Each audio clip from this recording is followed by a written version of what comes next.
All right. We are recording. We're back. Family and health and all sorts of issues. All the issues. I'm a little nasally. Kids in preschool are petri dishes, and you will be infected. Yep. Can confirm. Can confirm. Mason jar of water. Staying hydrated. Not as good as Alec Beardsley's drinking from a vase. It's fine. Right. I do have a vase out back. Look at this sticker. Found a big one in the attic. I want to clean it up. Sorry. So anyhow, randoms aside, LaQuasha, the extra steps. We are currently in Lyminster. You all have released the angel that is Finn's patron, who has picked up Finn's artifact mace and flown up into the clouds. All of this after Luna was able to take the shot and shatter the orb that was containing him. Everyone is now on top of this church tower in this very until very recently monotheistic culture that believed there was only Pelor, and this orb was protecting all of them. And as the orb shattered and the storm cloud started to grow over the temple and over the entire town, you see an airship, very well known to Marius, floating in from the edge of the horizon on a beeline for the city, which is very newly exposed to the ability of fiends and otherworldly entities to now make entry to the city that had been closed off for hundreds of years, it sounds like. So, one thing we're going to get into as you all watch this blue-skinned, white feather-winged angel rocketing up through the clouds with Finn's mace as it starts to glow brighter and brighter as it breaks through the cloud line. Nobody can see exactly what's happening up there. Luna! Some of the lightning from your bow firing that arrow into the orb remains, kind of almost engulfing your short bow. We went over the enhancement for a moment, but everybody watches as this bluish red arc of lightning bolts down from the cloud, hitting Luna, and she is gone. Just utterly disappeared from everyone's view. What? Did that happen? That just happened. That just happened. Luna? This is the start of the TPK. This isn't even road shit. This is not a TPK. This is splitting the party on purpose. You take 150 d12 of damage. I'm gonna roll all of my dice. Roll every dice you have. Finn, you watch as your parents quickly grab the troops and say, seeing the ship on the horizon, a pure panic from your mother that you've not known her to be regularly do. Good. Not even caring that she's recently punched in the face. It's fully doesn't have time to process family drama. There is a very direct threat to the city's survival on approach. And grabs him and goes, "Get the guards, get everyone to arms now!" And shoves your dad practically down the stairs and just guiding the guards down. Gives a look back to you and Marius, her two sons, and is like, "Oh yeah, we'll deal with this later." Marius has the most grim look on his face at seeing his father's fucking ship appear in the sky, and he's just like, "I guess we're doing this, aren't we?" And as much as you have this kind of tepid sense of gloom of well, all right, we're dealing with this eventually, I guess, you just see utter panic from your recently reunited mother. And she looks to the two of you. It's I can't explain right now. There's no time. And just starts to leave. Finn.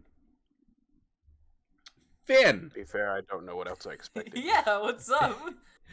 There are some gaps in the clouds. Light shines down, and descending through them is a now porcelain armored angel. Nick, as you called him. is porcelain. very much I like it. gleaming porcelain with like gold like lightning that like kind of goes through it that seems to connect it together. Comes down with the mace shining, floats up right up to you, and it's like, well, I guess we're going to be tested immediately, aren't we? Where's your friend? You had a fork. I was just wondering that. She lightning and then she disappeared. Thank you. I'll take the mace. Hands the mace over to you. So the light is now daylight. It's now +2 instead of +1. And oh, nice. And then you get to add. Oh, this spell daylight? Oh, fuck yeah. It's still in the light, radius, the same radius, but it's considered daylight.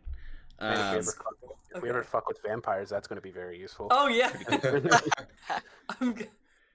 Oh, a vampire! Sorry, how cute! Just like you just turn on your flashlight, and it's one of those. It's one of those Holy 80 million lumen like super flashlights you can get on Amazon. Oh my god! You hear the fan. You click it on, and you hear the fan kick on so that it doesn't overheat.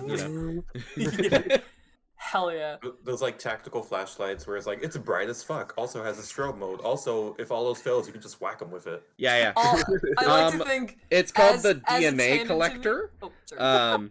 It's what? No. I like to think as Nick hands it over, I take it and I'm like, oh, I could do the light. Oh god! I just like get blinded. I'm like for like a minute. I'm just like, oh, okay, and I turn it off. I was gonna say I usually have one nearby. But no, you tactical flashlights, they're great, great self-defense options. Don't do Wolverine with your keys. It doesn't do anything. You get a tactical flashlight, you hold it like in a hammer fist motion where that's where the light is coming out of.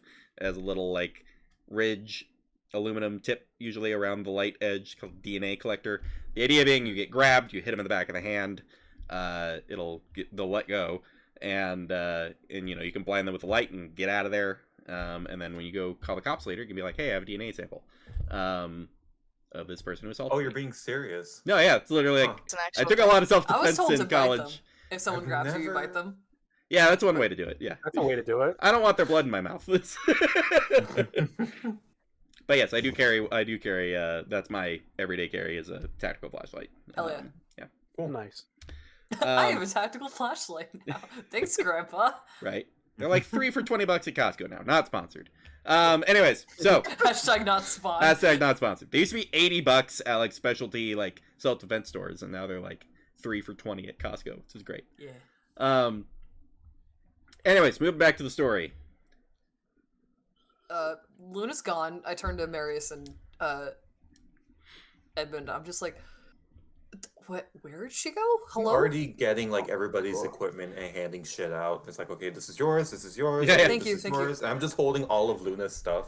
I love the idea of Edmund. Put it in a bag. Yeah, I love Edmund going full practicality mode of like, it's like, I don't have time for trauma. We have things to do. And Luna, you see yourself disappear from this platform, and eyes open, kind of in an infinite storm cloud in all directions. The sky itself above it, more storm clouds, and not like a sky above, but just another layer of storm clouds.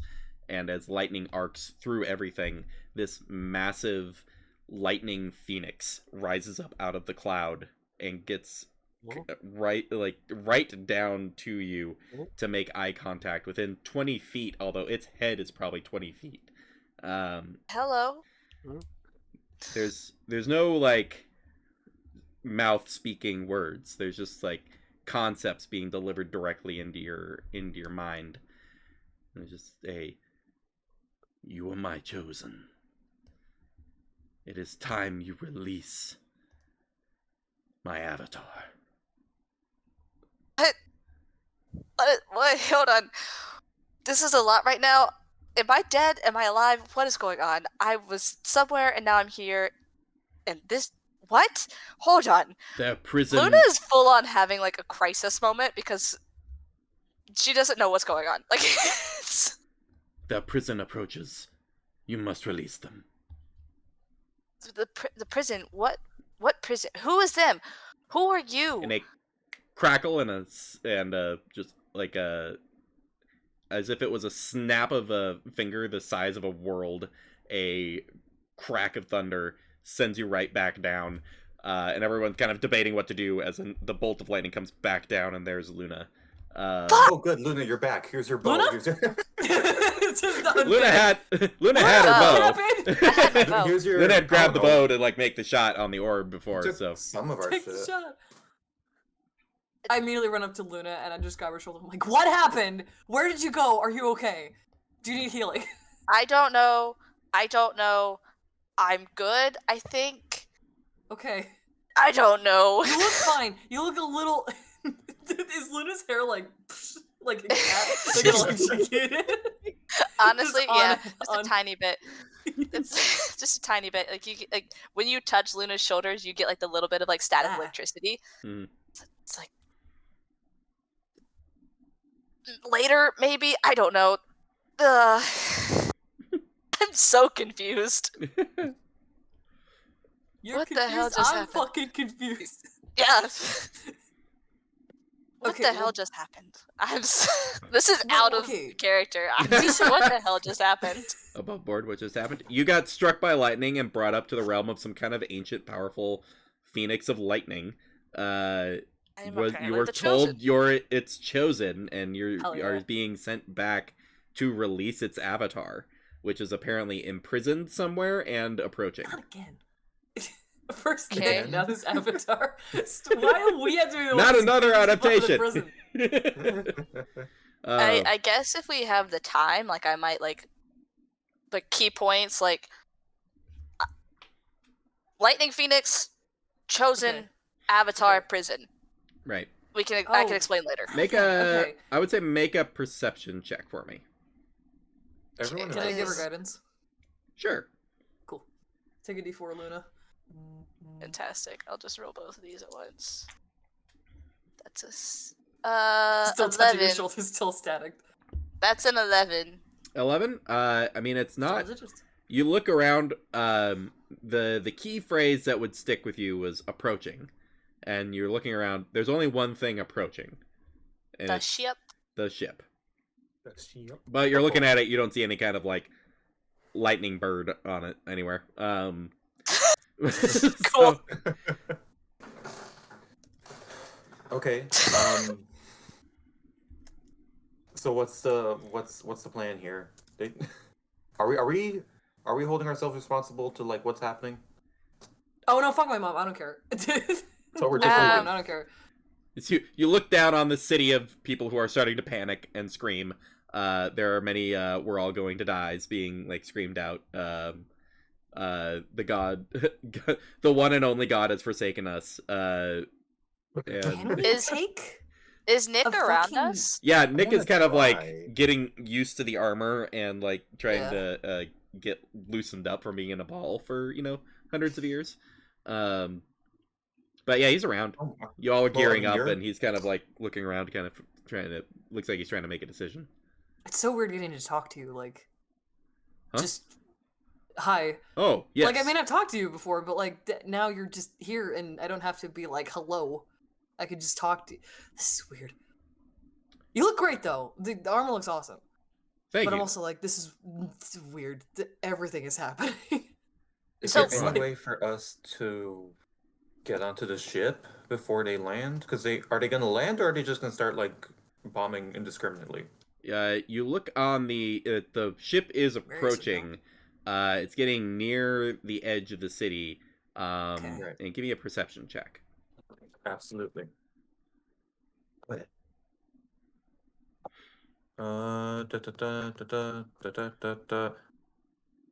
22. 22. Ew. Nice.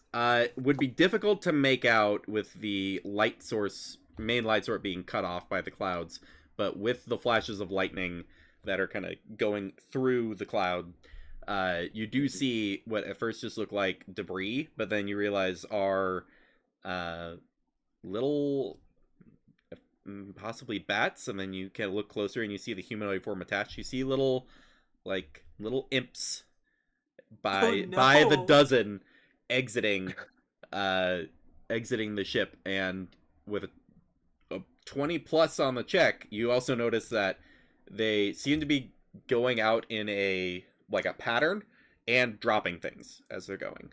You see these little flasks or pouches are being dropped every so often in a like a concerted pattern that seems to be a planned route of covering an area with some kind of substance. Can we even... Okay, I'll communicate that to the team. Yeah. Is there any way for us to, like... Because that thing's an enormous ship. There's no way we're going to be able to shoot it down from here unless we have some kind of cannon or artillery available, which I don't think we do on this tower, right? Jeff? You are on the highest tower. This place does not have anti-siege capabilities. They had a magic dome that stopped them from being attacked. And now the dome is gone. Now the dome's gone. Yeah, well, oops. They didn't seem like looking plan ahead. Plan ahead for losing your god dome. Who've been lied That was their plan, and we destroyed it. Okay, well that's their problem. Listen, plan. Finn will just admit, like, look, I don't like my mom, and I hate my dad. We've established that. Established that. There's also just a bunch of innocent people here, and they had no idea. I don't want to just leave, but I also don't know if we can. I don't know if we can take these guys. I have no idea. We have to try. Also, I think I'm supposed to break something out of prison. You too? Yeah. God, you too. But I think it has to do with that. And just points at the ship. I don't know. Very little information. Kind of just rolling with it. Nick, can you sense anything coming from that ship? That's like... Huh? Oh. Well, you can fly. Oh, the ship. There's otherworldly entities on it. Quite a few. Well, cool. Other than thank you for that. Father, Marius's shitty father. Anything? Wait, several? Wait. Other than the imps, is it just Fiendish or what? Oh no, there's a good mix going on over there. There's an angelic presence on it. That's interesting. That might be it. What? Do you know of any other beings that might have happened to have been imprisoned before you? Anything with lightning? That's an incredibly broad question. I don't think you realize. Related to lightning, Luna says. You'd be surprised how little that narrows it down from the founding. Listen, Copernicus, I don't have a whole lot of information to give you. I can only give you what I know. Some kind of phoenix? Give me any amount of information that can narrow this down. Lightning? Lightning Phoenix. Lightning. The Lightning Avatar. Phoenix. An avatar. Something about an avatar. I'm the Chosen. So, back up a little. So the Arc Light Phoenix has an avatar. Looks over at the ship. Light Phoenix? On the ship. What is that? Apparently. It's approaching. I guess so. What I was told is that I'm the Chosen. It is time to release the Avatar from the prison, I think was the wording. Could be wrong. And his name is that it's approaching. The water buffalo. That it's approaching. That they're approaching, I think is the word approaching was yes. The only thing coming at us is the ship. So that's my guess. I don't know. I'm new to all this. We gotta get up there. Nick, you can fly, right? Can. You can't try to intercept those imps or try something? It's like 50 of them, but I can get started, yes. It seems to me that we would appreciate that. It seems to me that they're dropping it in a certain pattern that I assume once it lands, something... I don't know. My first instinct is like summoning circle. You know what I mean? Right. If all of these little things land in a certain pattern, something big might sprout out of the pattern that's formed from it. Or they're just trying to seize the city. Good. I mean, I didn't get a good look at them, but my first instinct is the less of these things are landing on the floor, the better. Copernicus, how many of us can you carry? Realistically. I'm not asking you to, I'm wondering how much you can. I have a different idea. Different idea?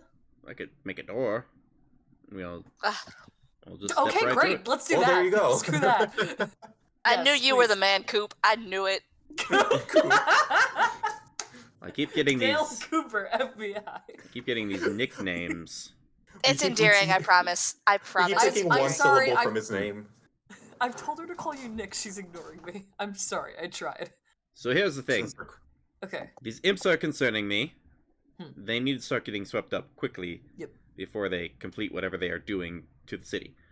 I will make a gate so you all can get onto the ship. And I will start working on these imps.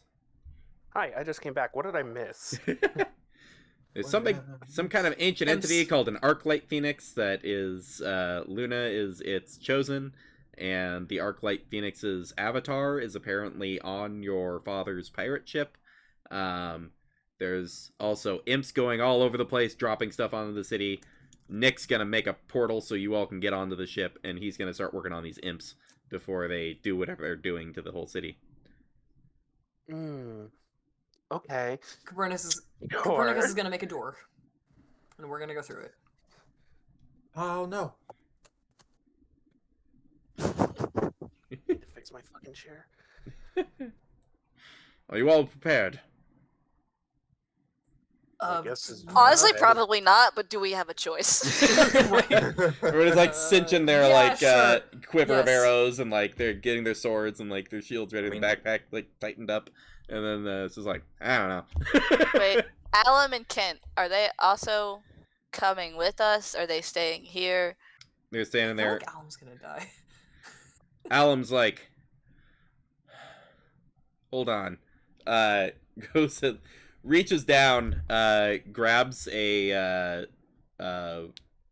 grabs this like stick out of his boot. He's been whittling it for a while, and pulls out a little like knife tool, and you see him just like carve into the side of it. Some magic glows along it. The whole thing turns into this like arcane gun. He grabs it and goes, "Pirates, right? Can you do that? I just figured it out." That's awesome. Totally Look at makes us. sense. Finn is fucking delightful. What He's is like, that? So it's gun? I know you all have you all like Sure. magic and skills and stuff. I don't know how much this is gonna solve. They're pirates. Pirates got guns, I think. Kent's like, I kind of feel like I should be helping take out these little guys that are flying around. I can blast Oh, you can fly. Yeah, go. I can fly. I can Please. blast. Go. Seems like my No. cool. All right. Just like smacks him off the. I'm on Nick. I'm on Nick assist. I grab him, throw him like a baseball. Yes. Just like, let me give you a head start. How's good throwing our Edmund? Marius. This isn't even a character or game question. This is more of a world question. Are guns a thing in this world? Yeah, I would say they're around. They're not super reliable. So they're not used super regularly. But Okay. in our own real world, guns come after full plate armor. So if you have full plate around, technology-wise, you're gonna have guns around. That's fair. Or vice versa. I think I mixed that up. But anyways, yeah. Something like that. Yeah. There were guns, and then there was full plate, and then the rest of history. So if you got full plate, you should probably have, logically, guns. Interesting. Okay. We don't have to follow logic, though. It's fantasy world. An angel's gonna make a portal so you can go fight some pirates. Cool, let's do it. This isn't the One Piece I remember. All right. Luna with the bow with crackling lightning. Marius, a fresh or relatively fresh aura of cursing on the amulet. Finn with his like much brighter daylight mace. Edmund, who hasn't hit the next unlock on their thing yet. Same old gauntlets. At all. Yeah. I'll figure it out. Right. Nick, Edmund, like, chucks Kent off the roof, who just immediately starts blasting imps out of the air. Nick gives a nod. goes to trace this arcane gate, and as he's tracing it, you see a cone of daylight shooting out from the ship. And he's like, I've not done yet. It shouldn't have happened yet. And finishes tracing off the gate. Oh, shoot. Do you know where we're gonna So end that up? wasn't me. On the deck. Just on deck in full view of everybody. Okay, that's fine. This gate opens up, and you can see on the ship there are, like, pirates running around, manning guns and all that. They haven't fired anything yet. They're just menacingly flying into the city. If only I could throw them off. If only I didn't have a strength of ace. Nick beats So let's away. like Nick go gives you through. like a good luck, and beats the wings and starts heading off, and see divine light starts to raining down into the imps that are going around the city. You all proceed through the gate. Yeah, let's get through before they come. Memories. Just don't worry about it too much. I'm worrying about it a bit. Stop. You all step through this gate, which the crew is like turned to look. And there is a mix of different crew. A lot of them are just straight up skeletons. There's just a bunch that are just the dead that are here doing stuff that seem to still like look at you and then like go about their business. There's more imps that are picking up these like satchels that are putting over across like a bandolier of these flasks, and then he's going and they take off. So you look around, no one's like stopped and like fully registered your presence as far as like stopped what they were already doing, beyond just a look over. And at the head of the ship, you do see a large size full devil, wings outstretched, currently holding this glowing orb up to his mouth, giant glaive on the back, and kind of looks over at the four of you stepping out. It's just like, can you give me a moment? Not the voice I expected Dad to have. Also French. Yes. Not the voice I expected my father to have. Remember differently. Pulls the orb up, still like watching the four of you, but pulls this orb up to his face, and in a booming like mega thaumaturgy that is meant to like blanket the entire city, so that he can address everyone at once. He goes, "Hello, you wonderful people. Bathed in daylight your whole lives. Everyone you ever known. Not a shadow on any of you. You precious little people. My army of imps is currently raining grease upon all of you. Shattered glass, watch your feet. One spark from my ship and will burn all of you to nothing. I can sort through the ashes for your gold and treasures. Or we can forego the spark. You can take everything to that fancy tower in the center, and we will gather it as we see fit. I leave the choice to you. Please stop shooting my imps. They are expensive." Puts this glowing orb in its like sort of like how there would be like a compass station, but like at the front of the ship. Sets it in there. The light that was being broadcast into the city then like recedes back up to the ship. He kind of just pulls the glaive out and puts the butt end into the ship, and just to stare down at the four of you. Oh my, it's quite the reunion we have here. My son, you return. Father? I see you have become a raucous adventuring type. Nothing could make me happier. Have you spilled the guts of many a villain and wonderful princess alike, or what is the situation here? Current situation is trying to stop you. Stop! We have a whole city that has not been plundered in ages. It doesn't need to be plundered. That's absurd. That's funny, really.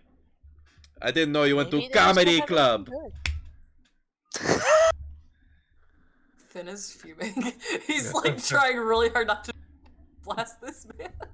Can I, while this little exchange is going on, they said something about spark. Can I, like, make a perception check to see what's going to, like, Sure. spark it? Yeah, take a look around. I would say investigation check. Investigation? Yeah. One of these has Ooh, probably that's got not good. firebolt. Probably just a firebolt, right? Investigation, A torch. that's only an 8. Is it grease? Can I also make an investigation check? I mean, if you want to be using your action essentially to do that same thing, yeah, go for it.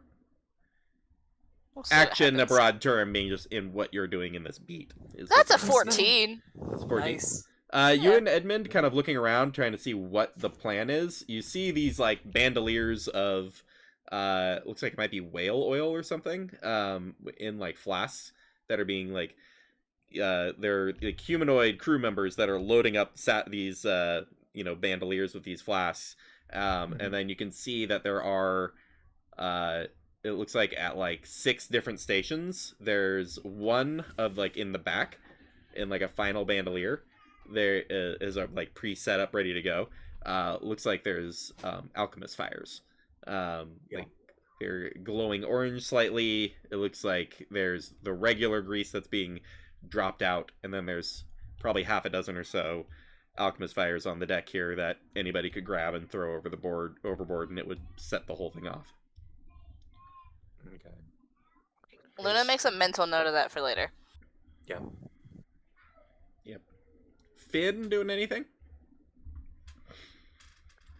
Yeah, resisting the urge to just hit this man with Eldritch Blast. I'm done with big monologues. I'm done with people being full of themselves. I'm ready to punch this man, but I'm waiting for Marius's cue.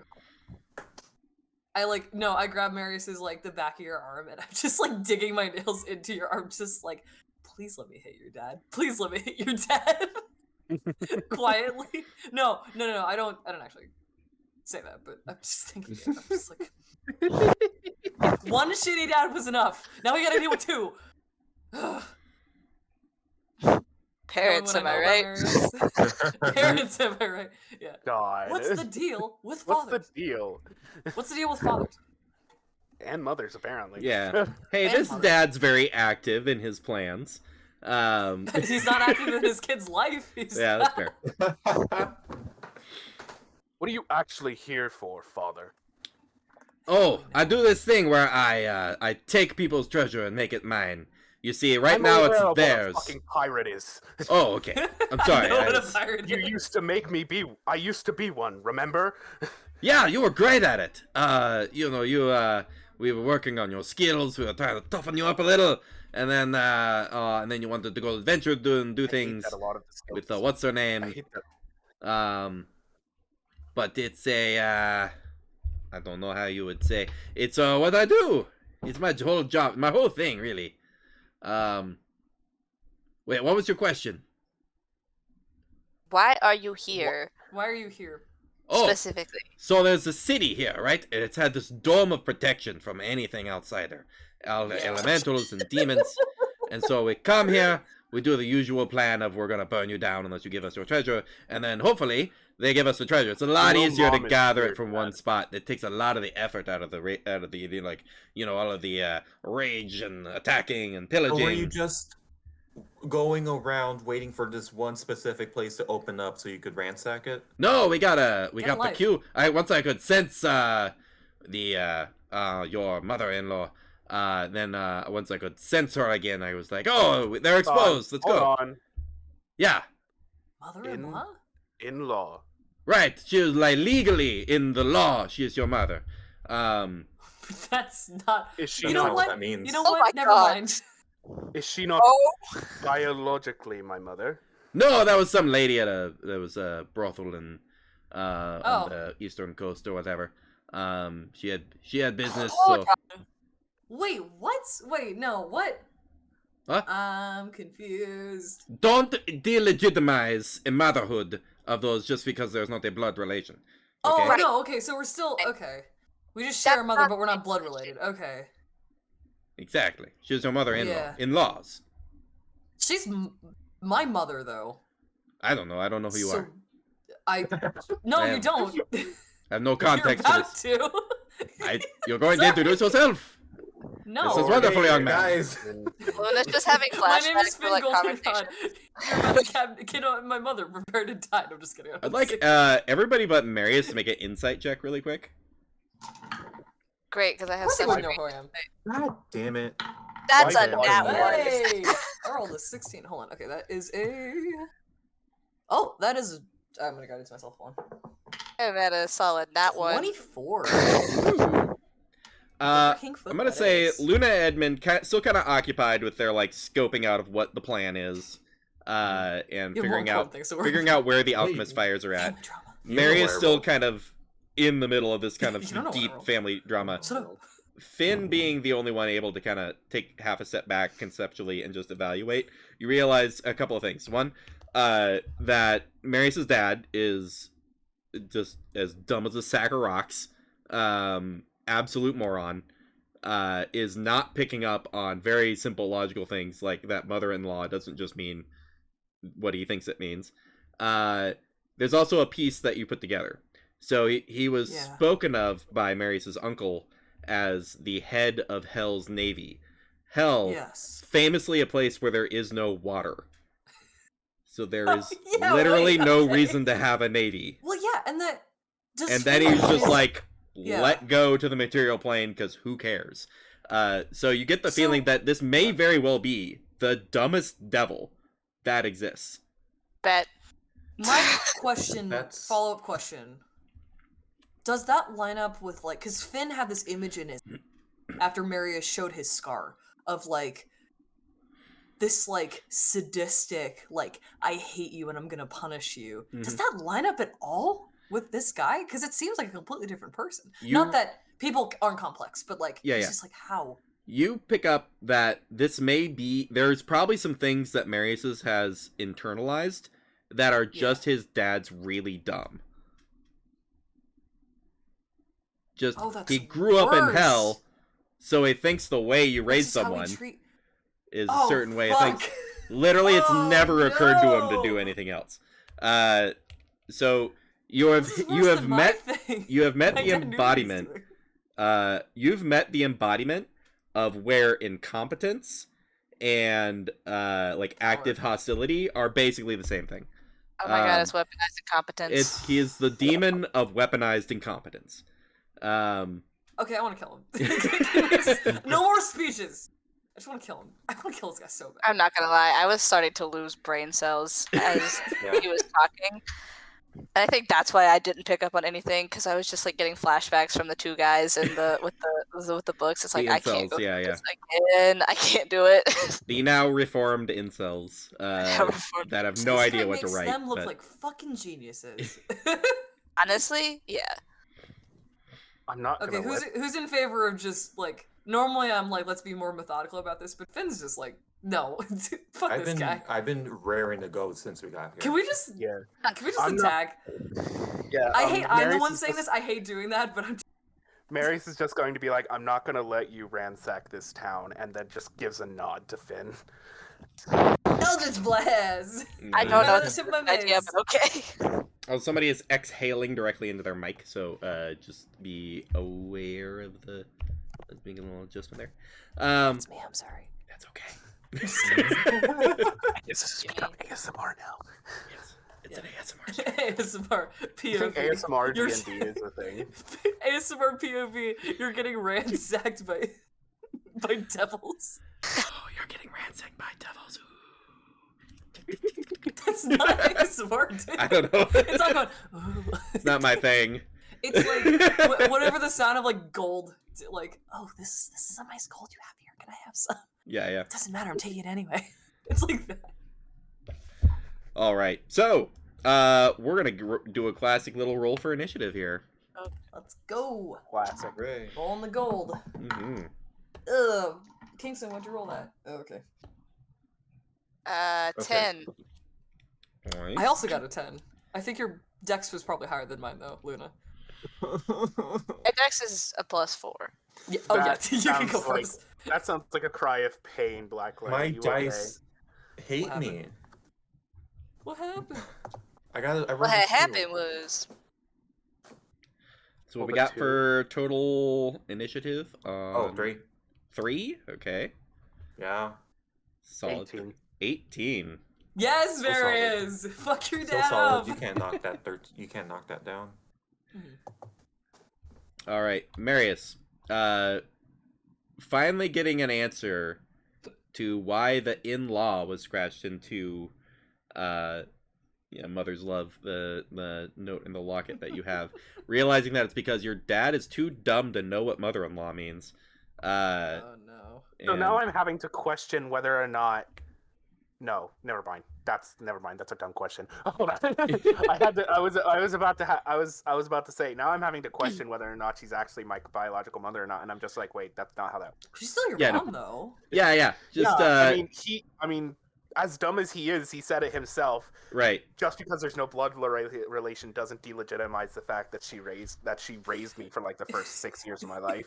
Right. He's still like he's a feminist, but he's dumb. He's a really dumb feminist. Listen, I may want to kidnap her, but I respect her bodily autonomy. Yeah. And her as a mother. But like, I respect her pronouns. Literally, I'm picturing him just as a person existing in the real world, and I can't do it. I can't. I'm breaking. Let's be real. He is having another internal conflict as Marius. Do I call Amor or not? Oh. Because I have his fucking card. You do. You do. Your uncle said. If there was ever a time. Your uncle said that he was looking for him and wanted to drag him back to hell, basically. Dire consequences. Oh, I forgot to roll for Alum. But I'm having to fucking do this mental gymnastics as Marius, of just like, he went out this entire journey to find his mother. He found his mother. He hates his fucking mother now. And he was raised by this devil pirate who's dumber than his active physics. I'm getting some feedback. Probably from. I'm sorry, Brenna. But like now he's having to do this thing where he's just like, he was raised by a dude who is dumber than a sack of bricks and probably was actually genuinely trying to care for him in the way that he knew he was, in the only way he knew how. So at this point, Marius is having to do this thing where it's just like, what do I do with this?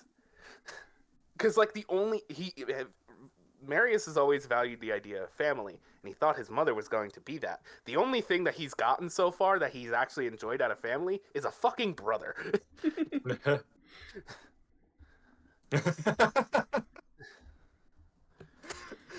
Yeah, abuse is still abuse. Yeah.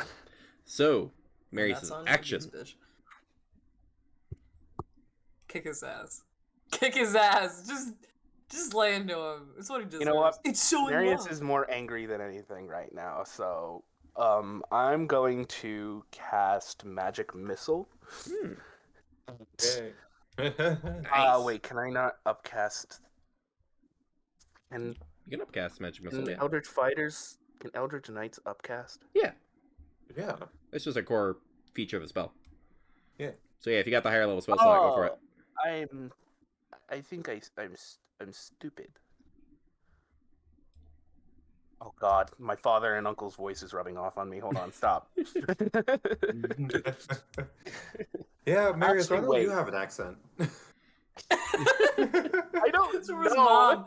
He's He not. does have an accent, but it's more like He's not from hell. He's just his, dad God, and it's uncle. hell. It's like how my dad's from another country, but he like lost his accent, now has an American accent. Right. It's like that. Okay, this isn't in my character sheet, but it's in the item description for Marius's amulet. What exactly does Hexdo do?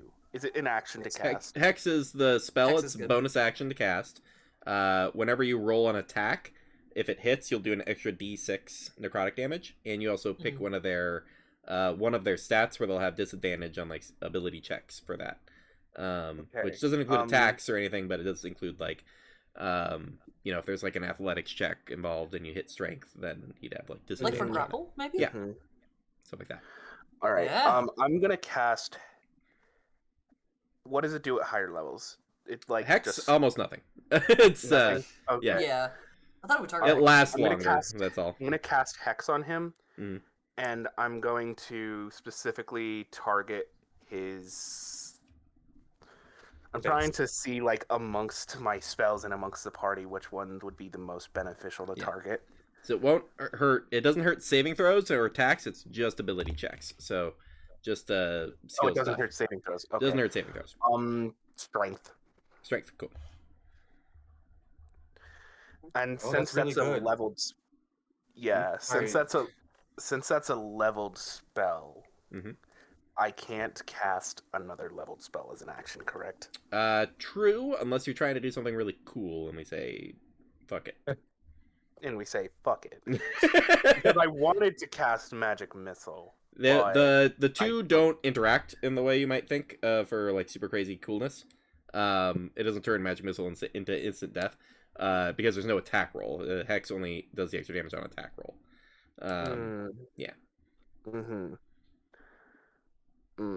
All right. Then instead, how far away is he from me? I would say 20 feet. 20 feet? Yeah. I'm gonna run over that fucker and stab him. Go for it. You got 2 attacks too. You can roll twice. Yeah, I'm gonna go at him and question. Mhm. If I cast Booming Blade, does that take up both my attacks to just make 1, or can I still make 2 attacks? Is Booming Blade an action or a bonus action? It's an action, but it says that I make a melee attack with the weapon that I'm using to cast. That would be you using your action to cast Booming Blade, so you wouldn't have your action for the extra attack option. Okay, then I'm just going to swing at him. 2 swings. He's already hexed. Right. That is a 26 to hit. Ooh, that hits, yeah. And a dirty 20 to hit. Both hit. Fantastic. Extra D6 on both. No special resistances to necrotic, so you can just add the damage in. An extra D6. On each So hit, for each attack, on each attack, I'm rolling 3d6 plus 4. Got it. Okay, so I'm gonna roll both attacks first, and then I'll roll the 2 extra d6. Mm-hmm.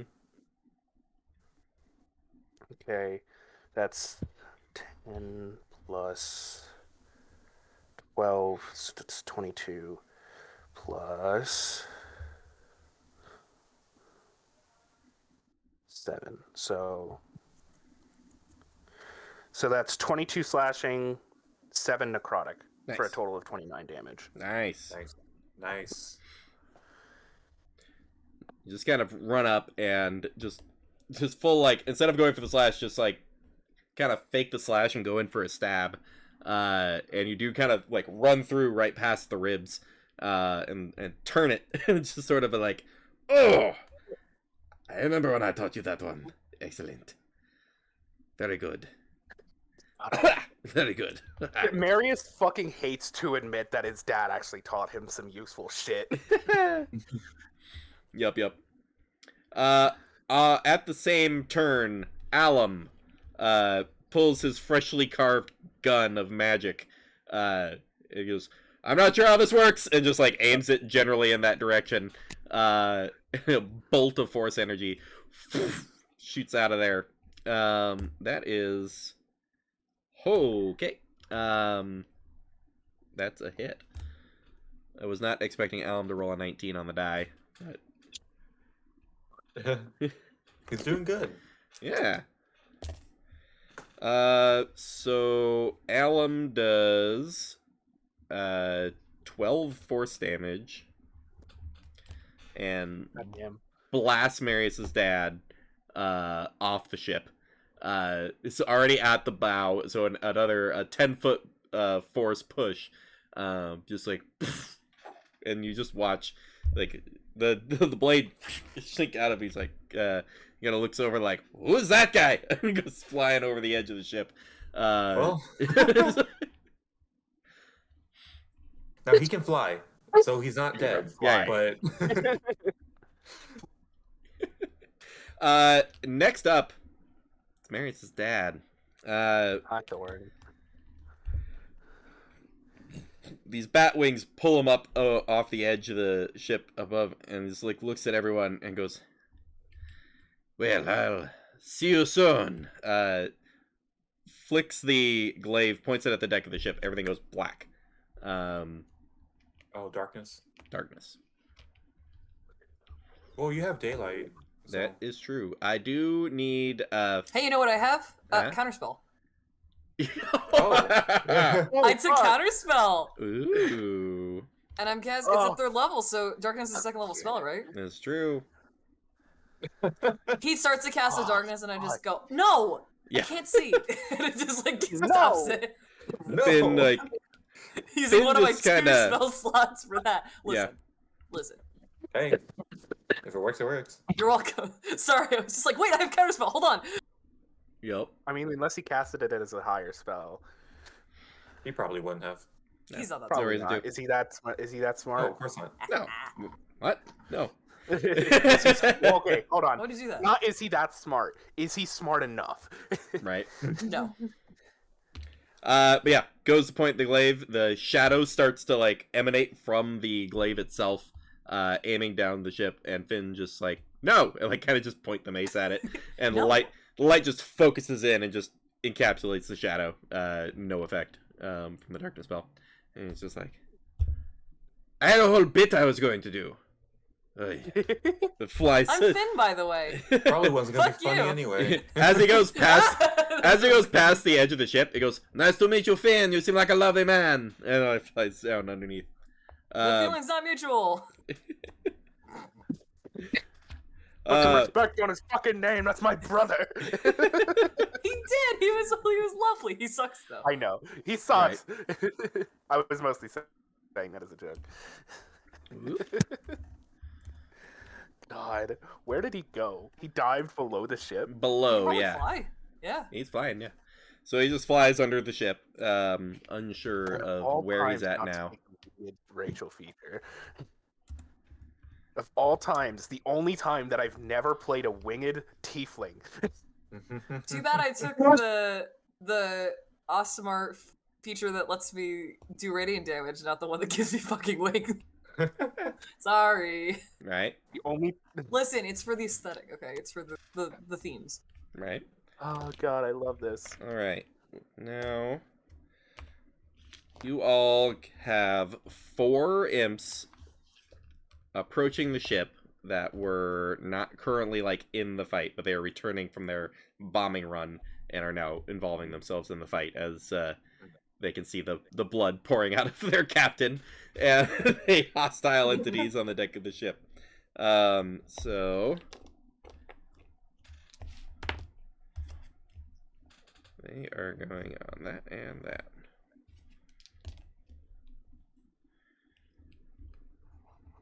And those. All right.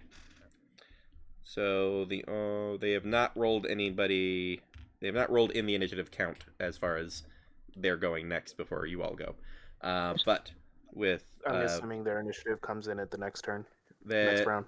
well, it's part of his legendary action, or like lair action, whatever we're gonna call it. And if they roll in where they would act in this initiative count, they will. But if they like roll too high and it's already past their turn, So they're of the 4. You don't see any of them acting yet, but it is Luna and Finn's turn to do something about it. You can see the 4 imps that are flying in and clearly like hostile to y'all.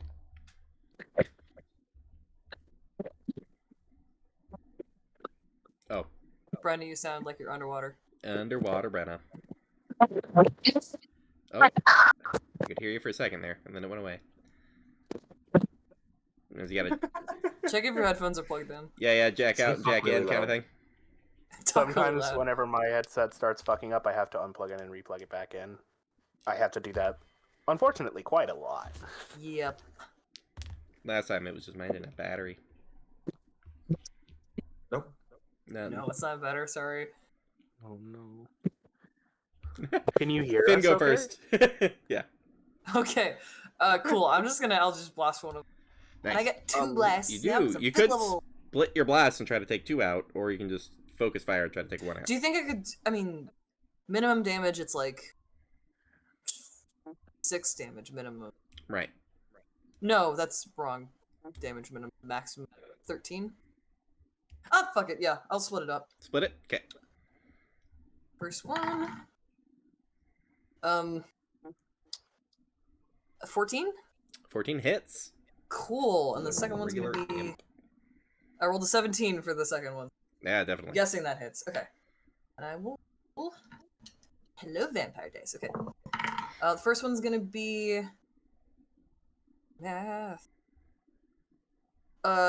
12 damage for the first one, 8 damage for the second one. Nice.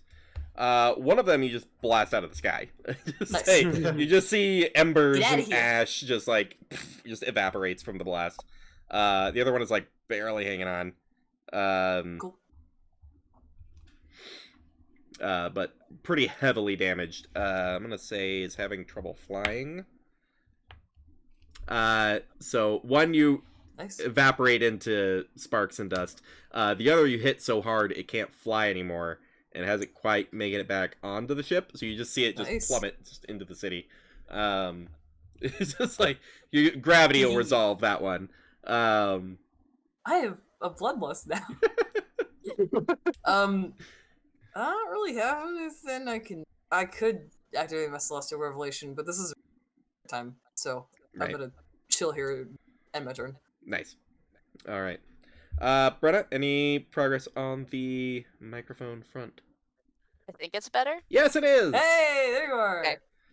There. Okay. Oh So my god, I forgot my fucking. what I was going to ask was, with the investigation check from earlier, Mm-hmm.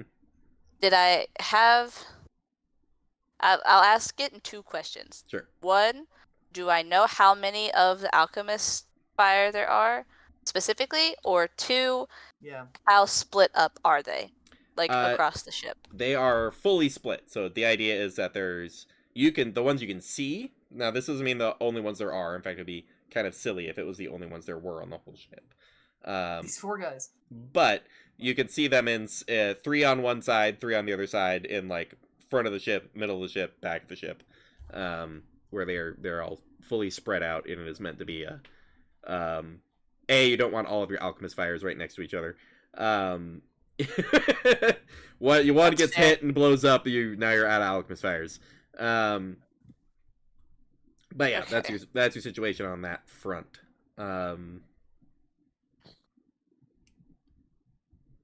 I'm trying to think.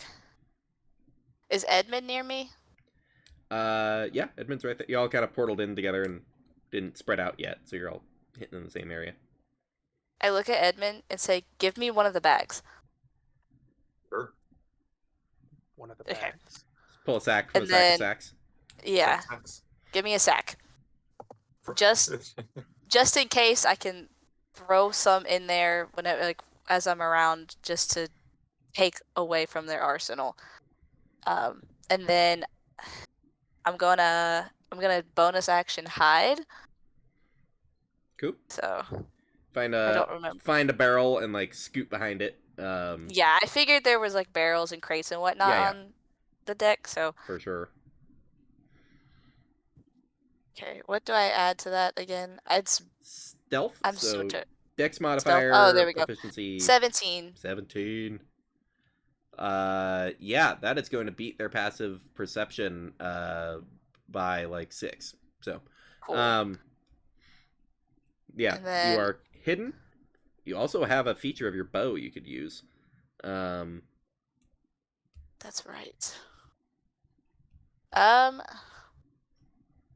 Yeah, I don't fully remember what all the upgrades were from last time because I didn't get to write them all down. But Gotcha. It should be 1 lightning charge, which you have a number, or it's 2 lightning charges. You have a number of lightning charges on it equal to double your proficiency modifier. And I believe it's 2 lightning charges to make 2 attacks instead of 1. Where it literally splits your arrow into 2 like lightning arrows. To shoot at 2 targets. perfect. So I'm gonna use that. I'm gonna aim How many imps are like crew members? There's just 2 right now that are like any kind of threat. There's skeletons all around, but they don't seem to be hostile towards you. They just seem to be doing their job in like operating the ship.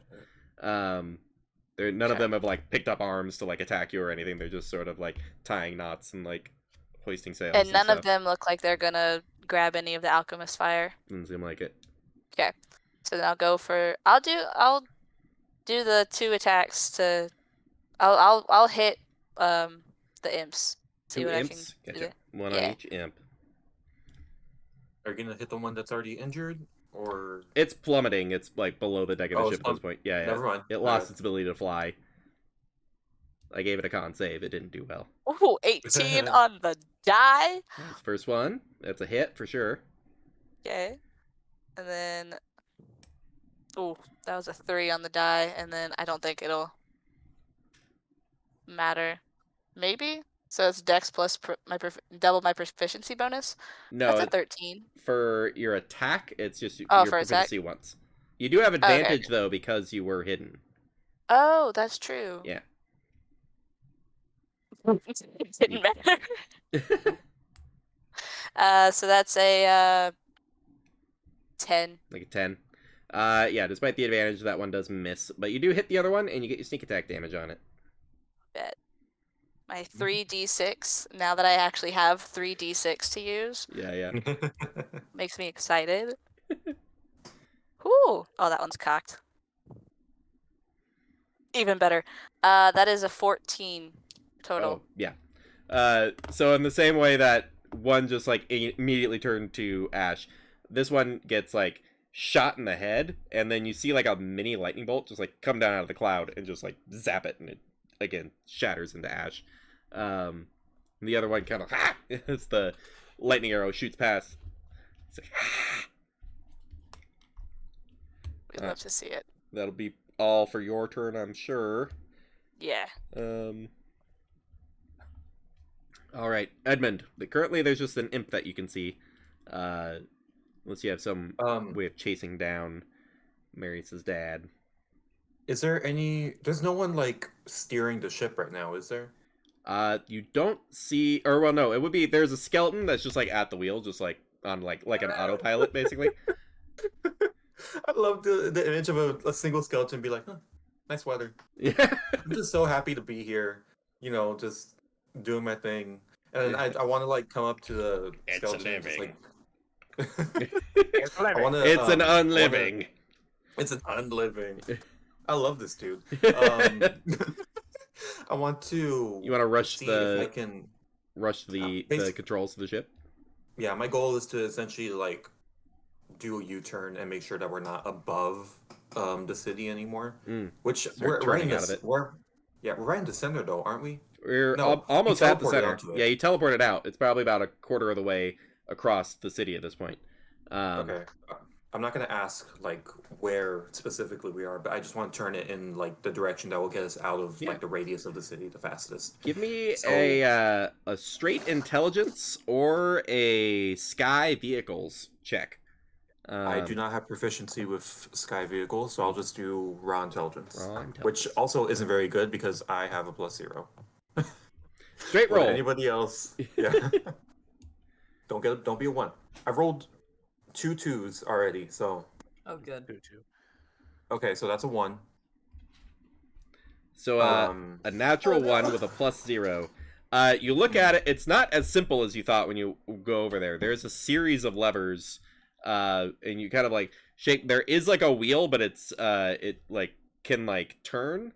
Like from its position, it can like a sail itself. It can like move, which you're not sure how any of that makes any sense.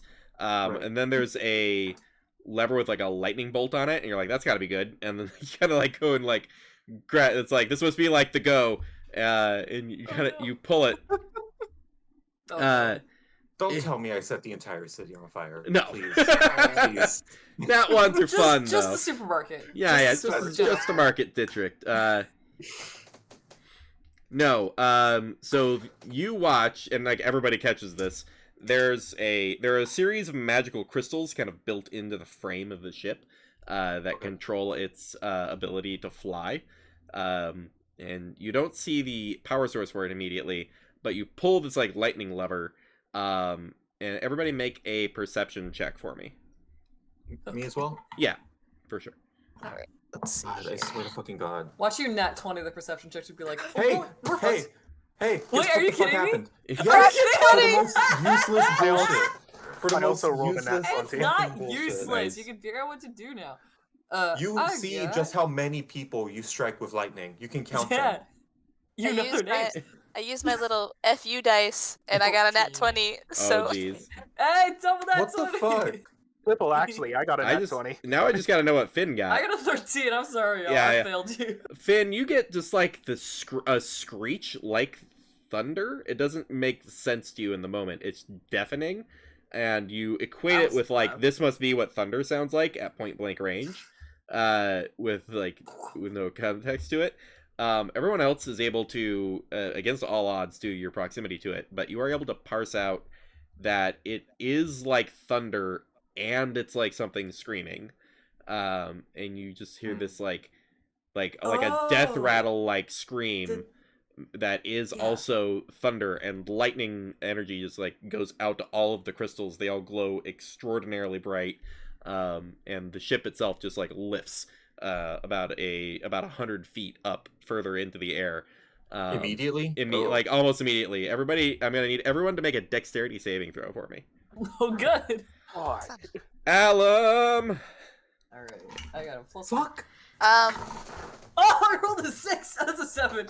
Oh no. 19. 19. Nice. 8. I got a 7. Edmund and Finn and Alum are prone. Yay! As That's the everyone else is able to, or well, everyone else being just Luna and Marius. You two are able to keep your footing, lean against a crate or railing as the ship suddenly ascends. The crystals start to lower their glow a little bit, but Edmund, you are now prone, and we're going to move to the next spot in initiative. Can I ask a question real quick? Yes. Do I connect the dots with that nat 20 of that possibly being the avatar that was? Yeah, whatever Edmund went up to those controls and did that made the ship jump up 100 feet did something to the avatar of this Arclight Phoenix that talked to you. Okay. Damn. Shit. Okay. Can I... Never mind. At the top of the initiative is an imp that is currently 100 feet below you. It's gonna move and dash and not catch up to you. Awesome. I did something. I helped. Yeah. Actually, yeah. Yeah, you don't have to deal with that imp this turn. Or probably Thorn. Right. Alright, so that person's turn goes by. It is now Marius and Alum.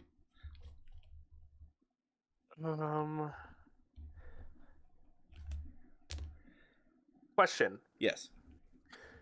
Do I know from my experience on this ship, do I know what and where the thing that controls the lightning thing is? You probably would not. It would be a very closely guarded secret. Let's say make a charisma check for me. Charisma's bad. I'm bad with that. Okay. Oh, I thought that was a 2. It was a 9 for a total of 7. Total of 7. No, you did not have the clout on the ship to be like shown the engine room. But I'm his son. Yeah, it's the charisma check. Yeah, there was a chance, but damn. No. So you're not sure. You imagine it's not on top of the deck because you don't see it in front of you. Probably not. But so somewhere below decks in one of the sealed rooms, of which there's a few, you imagine there's some sort of engine room where this Arclight avatar might be. All right. So right now, what's actively threatening us besides the imp and my dad probably 100 feet below. Yeah, there's things below you, you're pretty sure. How long it's going to take them to catch up to that sudden ascension, you're not positive about.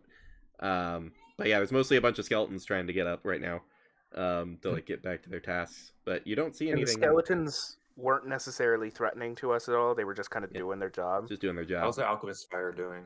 Nothing tipped over, did it? Nothing shit. You all didn't take damage, so it's just everything's kind of in its spot, just like on the deck. What about the non-skeletons on board? Have they been actively threatening us yet, or are they just not there? None that you've really seen. You actually really haven't seen any. There's been the imps flying in and out to do grease bombs, and then there's the skeletons running the ship. The raw, like, regular, varied crew you have not seen. That's interesting. You can make an intelligence check for me. I'm good at that. Hey. Can I use... I'm wondering if there's any skills I can use to gain proficiency with this, but I don't know. The only intelligence skill I have proficiency in is history. We could call it history, sure. Nope. It's a natural 20. Oh! No shot. Plus natural 20 for a total of 27. Oh my goodness. You gleam kind of exactly, because your father, it turns out, is not a smart man. Not even a little. Not a smart man. Real dumb. But he has a series of like standard plays that he does on raids, and you remember a couple of raids that had this exact same pattern. The imps take the grease bombs out. He issues an ultimatum of give us your treasure, you get burned. And the more competent crew arms up and is in position, ready to start raiding the spot as soon as the fires start. So the rest of the crew is likely on the ground at the gate, ready to jump in as soon as the fire gets going. Okay. So we gotta get right. some fire from happening. That's good to know. But you also know, I would say with a nat 20, you also know they are waiting. They're not going to start their attack until the fire happens. You let the fire deal with people for a couple rounds, and then you jump in and start the hacking and slashing. Alright, so just keep the fire from happening and we're Gucci. Good news is, none of the normal crew is on board. But we have to keep the fire from starting, because they're likely outside the gates of Lyminster. Cool. Nice. How long would it take for me to summon him more with his business card? You don't know?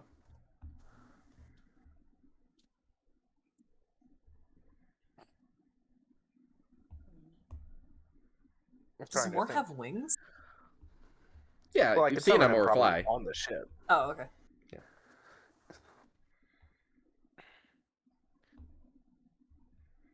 I'm gonna roll a dice real quick just to see if Marius wants to Just get him here and be like, hey, my dad, go get him. I found him.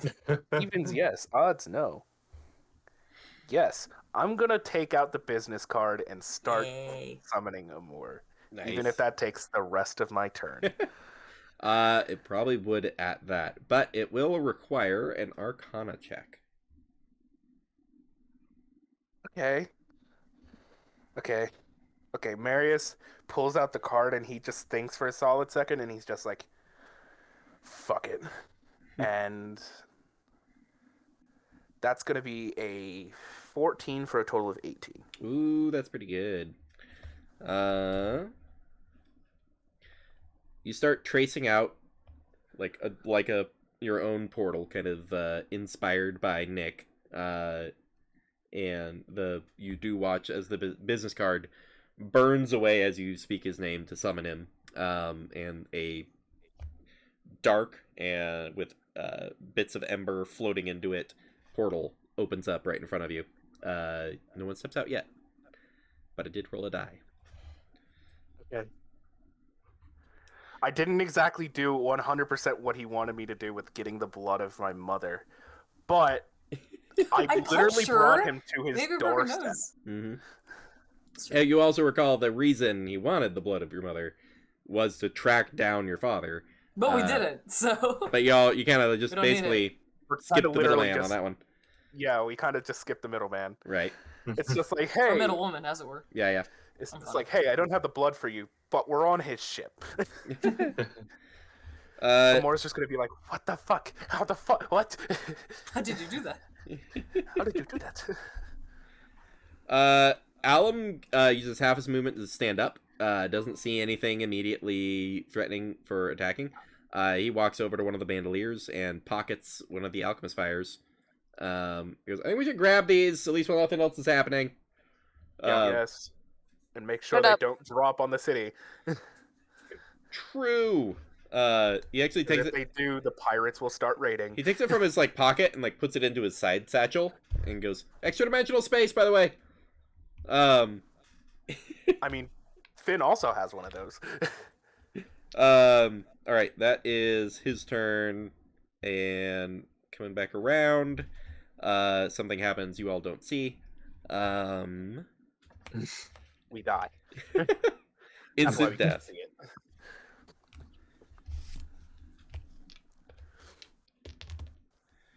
That is.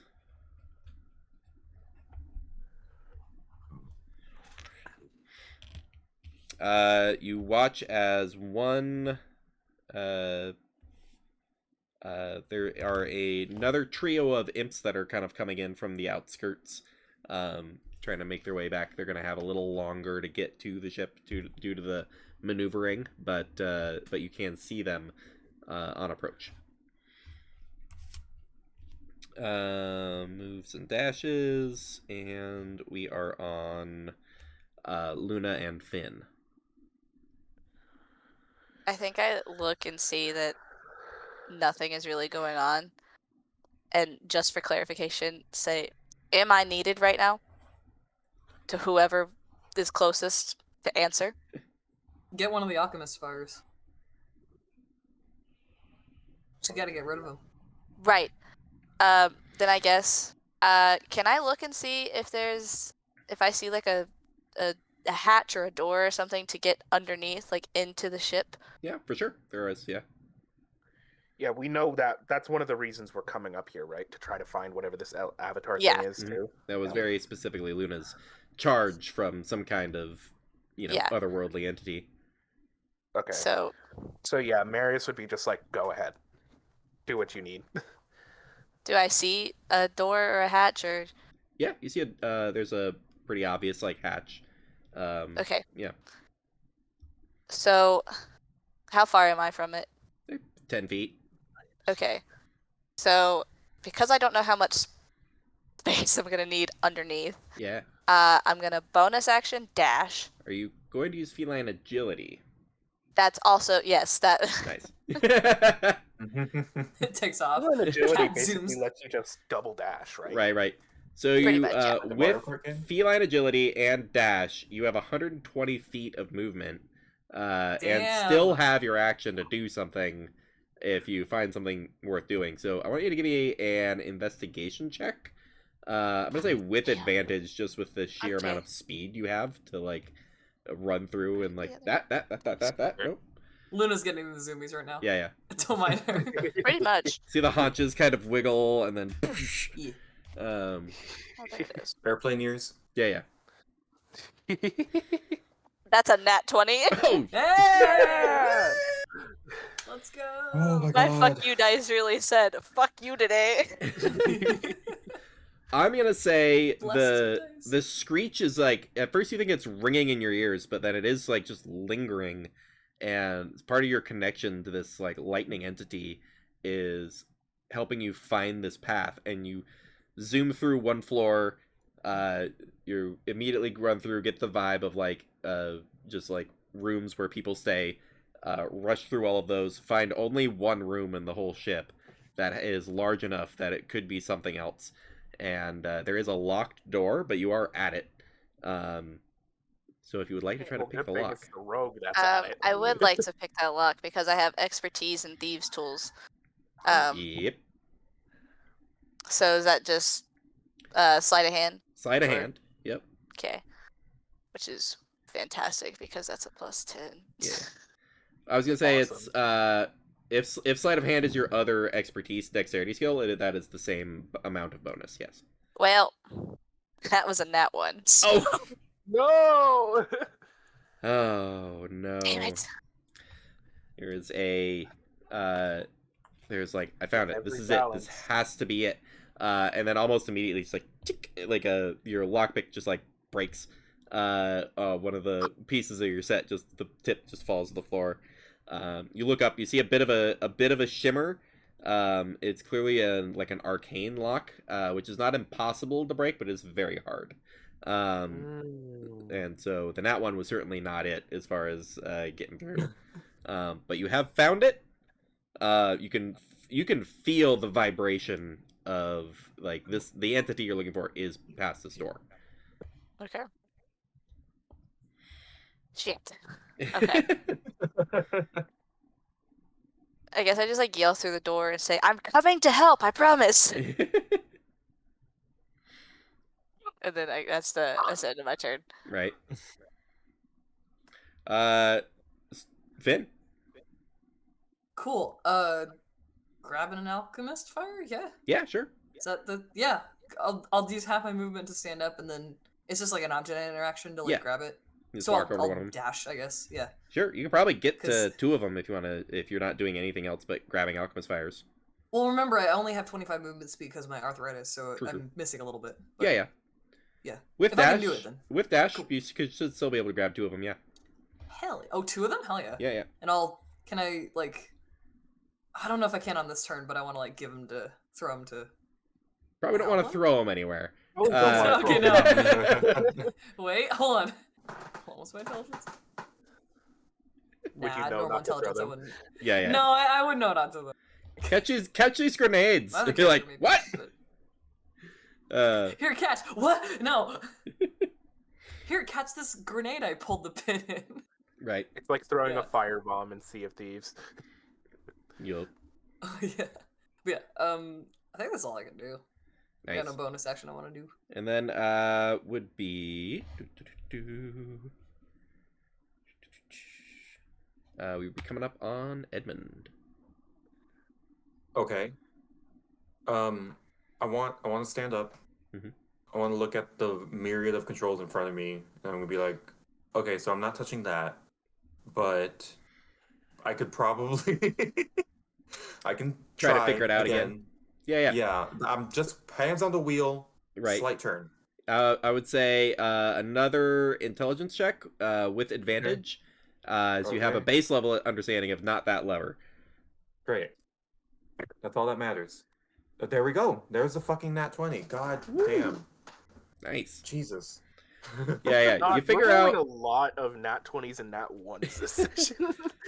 with slightly like easier adjustments, you figure out pretty quick how like turning the wheel one way like pitches the whole ship for like banked turns and things. But otherwise is a pretty straightforward way to like control it, and you do have basic control of the ship. And go. you start turning it away from the center of the town to, mitigate this damage. See, it's not that hard. I'm like talking to the skeleton on the floor. Yeah. It's like, no big deal. It kind of gets up and like puts an arm back into its socket, and it goes, "It's unliving." Okay, it's not as funny as the second time. And it kind of walks up over to the wheel and goes, "Comedy in threes," and like, and starts like points down to like an opposite position lever from like the lightning one you had pulled before, and like points to that and does like a push it forward kind of motion. I do What that. does it do? You do that, the ship starts to descend. Okay. Ratchet. Steady. Yeah. We're fine. Ship Nobody drops. God, got just mad. immediately just Everybody's Nobody's just- getting mad. everybody goes, That "Whoa!" sounds like Finn. Yeah. Nobody getting mad. The more gradual drop, only about 15 feet or so, is less traumatic to everyone on deck. And otherwise, people are getting ready for their own turns on things. Can I make like a free action perception check just to see where everything is? Sure. Imps and whatever the fuck his name was. Right. Thorn.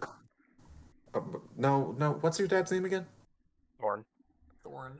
Thorn. Because he's Thorn, the thorn okay. in Marius' side. Yeah. Ha, 25. 25. Yeah, you spot there's currently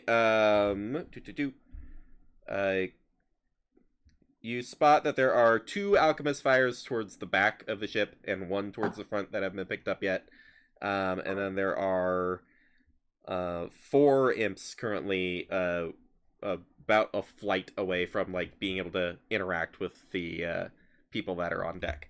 And then you do not see Thorn anywhere. Okay. Terrifying. Can I like bump the skeleton with my elbow and be like, hey, like keep this straight and like separate? Will he do that for me? You don't know. No? You don't know. Please? Please? Please? Nice. Make a persuasion check. Sure. Can I cast Charm Person? He's not a person, but Not a person. I can ask. No, he's undead. Oh, you can waste the spell slot if you want. No, of course not. You can waste the spell slot for the bid. Persuasion. What is my persuasion? It's high. I rolled a 15. 22. 22. Good lord. Okay. You kind of point. It kind of does like a nod of agreement and like takes the controls, and you watch it immediately start turning back towards the center of town.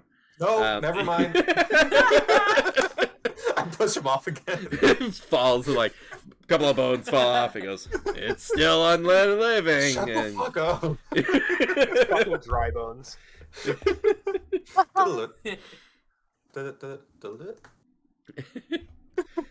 Skeletal rat comes up. No. All right. Okay, I guess that's my turn. Yeah, I got you. All right. And there are 2 imps that rush the deck. They would be over on Marius' side, so they're gonna both take swings at Marius. Go for it. That would be Go for it. Do it, bitch. That is an 11 and a 23. The 23 would definitely hit. So that is 5 piercing damage, and I need you to make a con save. Con save. I'm saving for poisoning, aren't I? Yeah. Ew.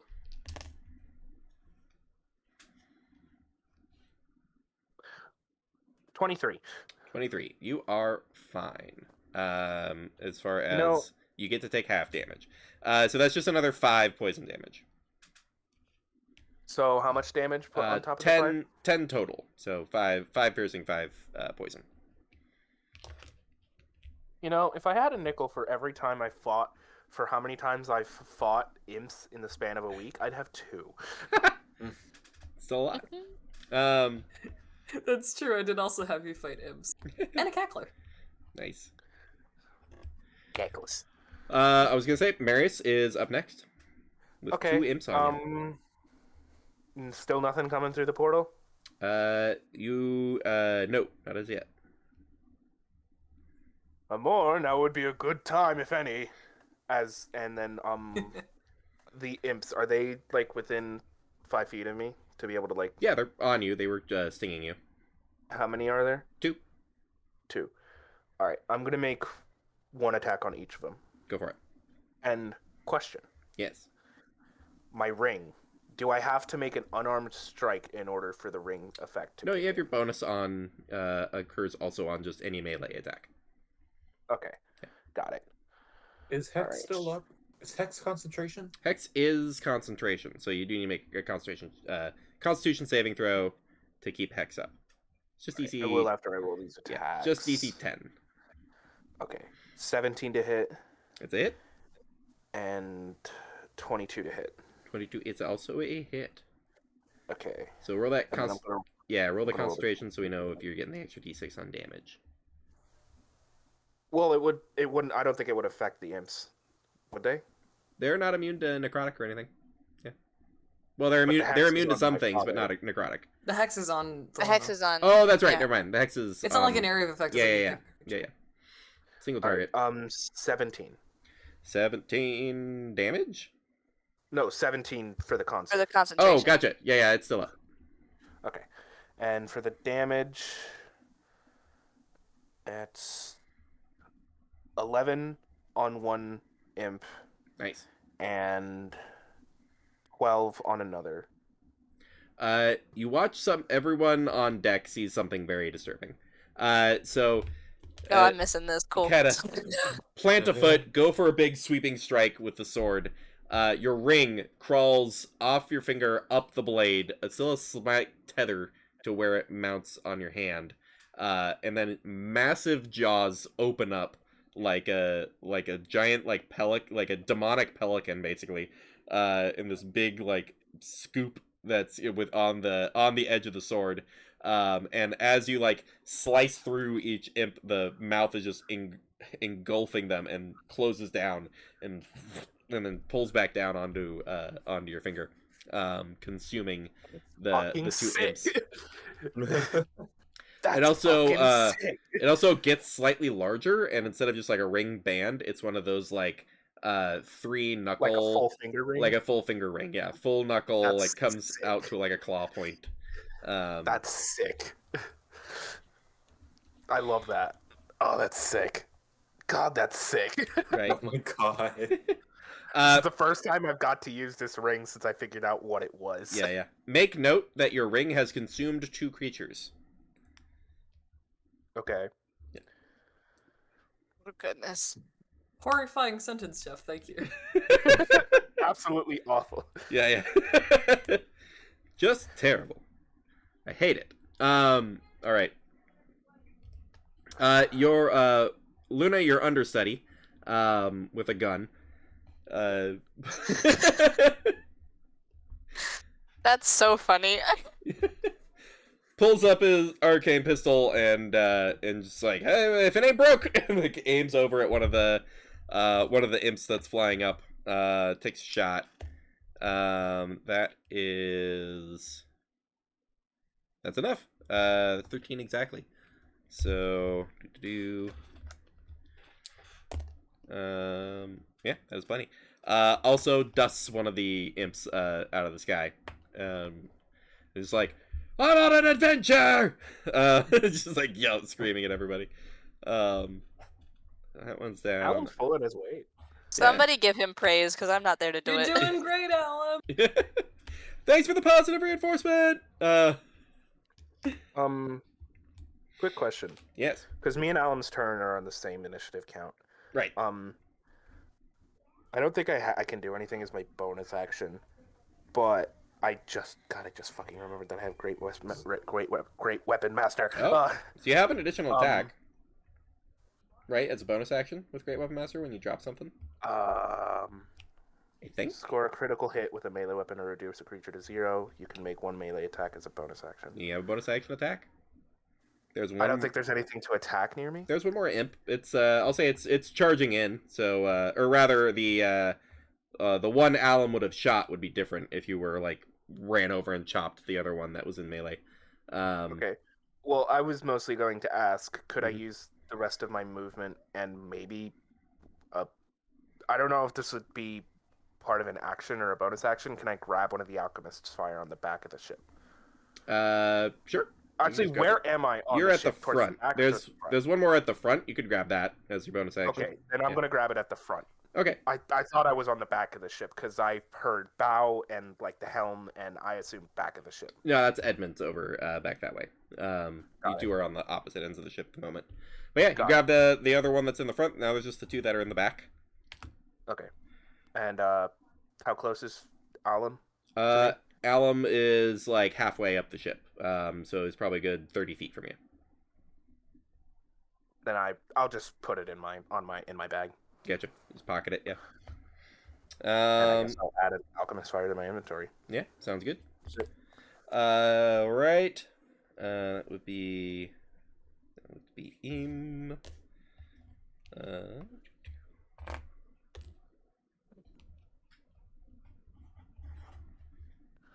Okay.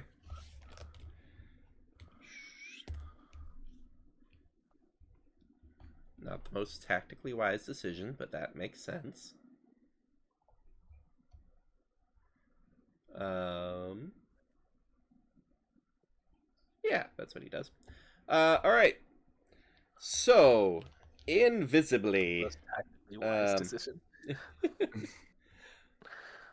Invisibly, the patron of the ship flies up into a ideal position to catch everyone in what I believe is a 60-foot cone. Oh, good. Is this entire ship, like the entire length of the top deck of the ship, like only 30 feet? No, it's about 60 for the occupiable areas. Just gotta double check the length of that cone. Pet the cat. Yep, 60-foot cone. All right, we're gonna need everyone on the deck of the ship, which would be Edmund, Finn, Marius, and Alum, to go ahead and make a Constitution saving throw against a cone of cold as Thorn appears directly behind Edmund and goes, "You'll need to chill out." Is like the voice you hear. Shut the fuck up. What movie did you hear that from, loser? I got an 18. Nice. I hope that fucking passes, otherwise I'm gonna be a little scared. 21. 6. Sorry, 2 people said it at once, so I missed it. Marius got a 21. Nice. And Edmund 6. 6. People who beat the DC 13 get to take half. Cool. That is...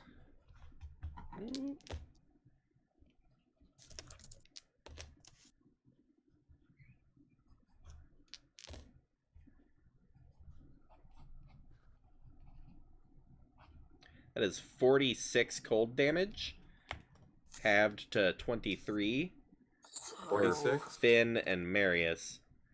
So 23. 23 for Finn and Marius, yeah. Oh, cool, I'm bloodied. I might be healing myself. Oh, okay. Yeah, I figured Edmund would be. I am at 11 out of 44. Where the fuck is more? That's a cone of cold. Cone of cold is such a high level spell. There's... Oh, no. Meanwhile, pretty Luna cool, just though. underneath. Man, it got a little bit colder up here, didn't it? Thank you, nobody. Are we up higher? Luna, not fully aware, just feeling something's wrong. As in a beautifully heroic pose, Alum is a block of ice. Oh no! Skeletal crew also functionally wiped out, except for the navigator who's been pushed to the floor a few times.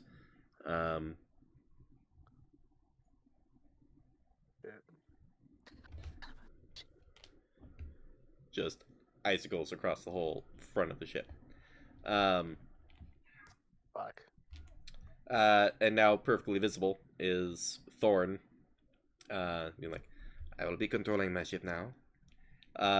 Coming out from the... Oh, wait, nope. Not quite his initiative. First up, we've got Finn and Luna. Okay. Okay. So, picking the lock didn't work. You can try again. Yeah, I'll try again. Well, your these tools are broken, aren't they? One of them, yeah. There's a she certain has number. 2? Yeah. Oh. If this doesn't work, I have my indestructible arrow that I'm going to just shoot at the door. To shoot the door. Just kick the door down. So Alum, Rogues the can't do damage that, right? threshold was twice Alum's HP? It's you. Is he dead? He is a block of ice at the moment. In a cool hero pose, like it's like pointing the gun up, at one of the other imps. Oh, Makes like a the great bullet is ice like attack. halfway out of his gun. Well, there's no real Or, like, bullet. It fires like arcane force. The But arcane shot is Yeah, halfway out of his gun, and it's like icicles all the way down. right. That's cool. That's a 15 Literally. on my thieves' tools. 15. I'm gonna say you make some progress. You get some. You get a couple of pins down. I will let you try again with your bonus action. Okay. To see if you can get this thing cracked. Oh, please give me a good Come on, roll. Luna, you got this. 14. 14 total. Don't quite have it. Here. You don't deteriorate your tools anymore, but you've not quite able to get the pins. You also notice, unlike a normal lock, after you kind of like try and then go to like try it, the pins all reset due to the enchantment. So the progress you've made has now been reset, so it's back to how it was before. Luna is 100% just cursing as she goes through this, like a sailor. Mm-hmm. Every other word is just fucking damn it, motherfucker. Swear jar rolling in money at this point. Like it's I'm gonna say make a I'm gonna say make a charisma check for me. A charisma check? Yeah.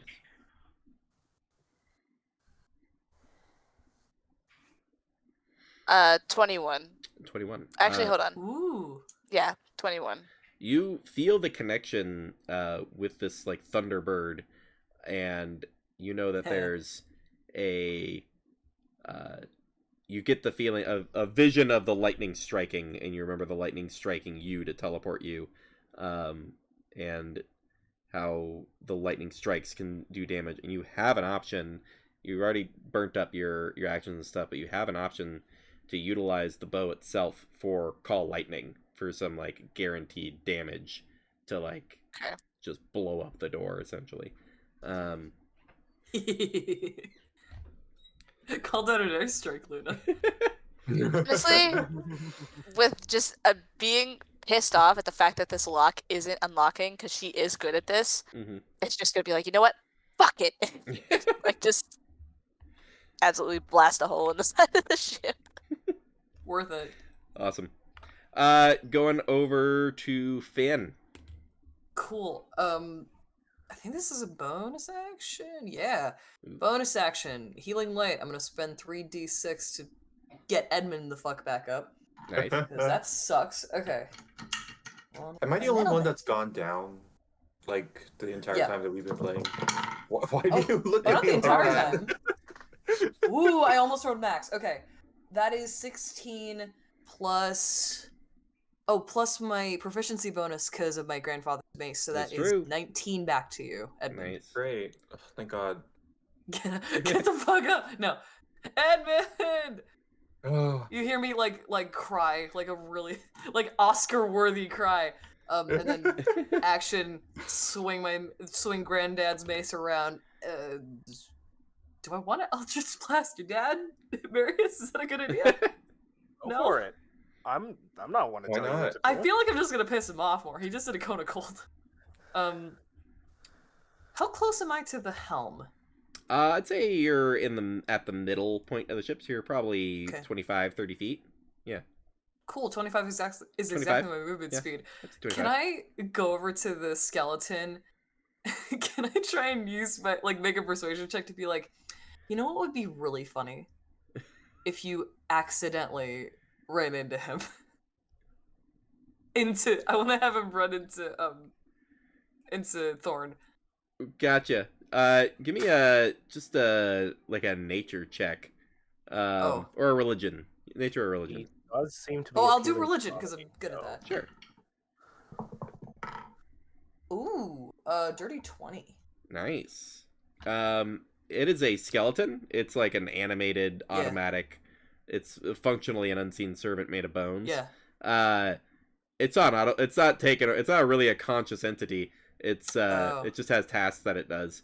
Well, then when did Edmund did the thing? Apparently, when it gets shoved to the ground, part of its like enchantment and programming is to say like it's a living. It's like a bit that the whoever makes the zombies or the skeletons does. Can I? I'm not very good at athletics. Right. Could I try and take control of the helm? Just like grab it. I don't know what check that would be. Yeah. I want to steer the ship. If he's not gonna do it, I'm gonna steer the ship into Marius' shitty dad. Steer the ship into the city? What? I want to Ursula him. He's on the ship. He's we landed landed behind Edmund in the cone of cold the whole deck. I'm up next, right? Huh? He's hexed though. Yeah. He is hexed. Mm-hmm. Okay.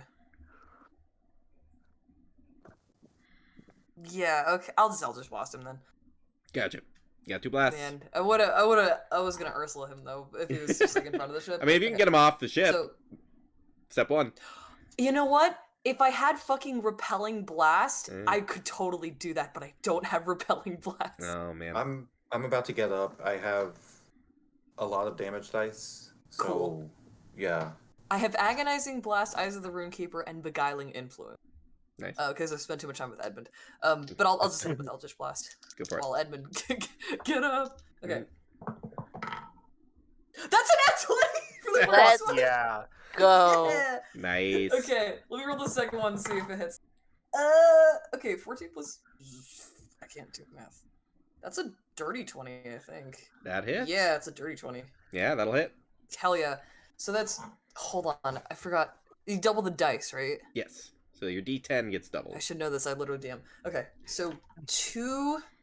Okay, 2 for the first one, plus 1 for the second one, The 3D plus 3, plus 3. Fucking plus 6 to the total. I'm just gonna roll it together. Gotcha. Question: Okay. does everyone get the additional hex damage bonus? No. Just I think me? it's just you. Yeah, just you. Yeah. Okay. Do I get anything from Granddad's mace that lets me like add anything? I don't think so. It's a +2 mace. I think it's at only. this point. I think it's only when I heal. Oh, actually, yeah. Well, the mace doesn't do anything to Eldritch Blast. I'm afraid. But, Oh, right. It is your yeah, spell casting. it's only melee attacks. It's your spellcasting. It is my focus. spellcasting focus. Yeah. Yeah. Yes, it is. Okay. I did not roll good on those Eldritch Blast, even with the crit die. That is 7, 8, 14. 14 damage. Gotcha. Yeah, 40 force damage. 14 force damage. If that matters. Yeah, that's bonus action. Get Edmund up. Move up to the helm. Action. Pew pew. That's my turn. Yep. Action pew pew. Action pew Yeah. pew. I get 2 this time. Right after Finn, Uh-oh. through the dark portal, the one spot of like Finally. the one spot where there Hi. like isn't ice because the ice all went through the portal. Coming in kind of frosted, and, like shaking off the cloak. It was a little slightly confused. What happened? Is Marius's uncle Amor, the Cambion that was hunting for Thorn. So you have the mother's blood. Oh, we skip a step. Need it. We You skip skip a the step, middle, big man. brother. And he like looks down and goes, Amor, who are we fighting or are we doing something else tonight? And it's just like, you're absolute moron. You absolute moron. Absolute fucking moron.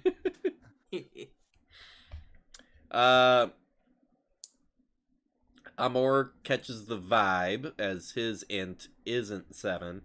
And As a person with an intelligence of 8, I can't really say much.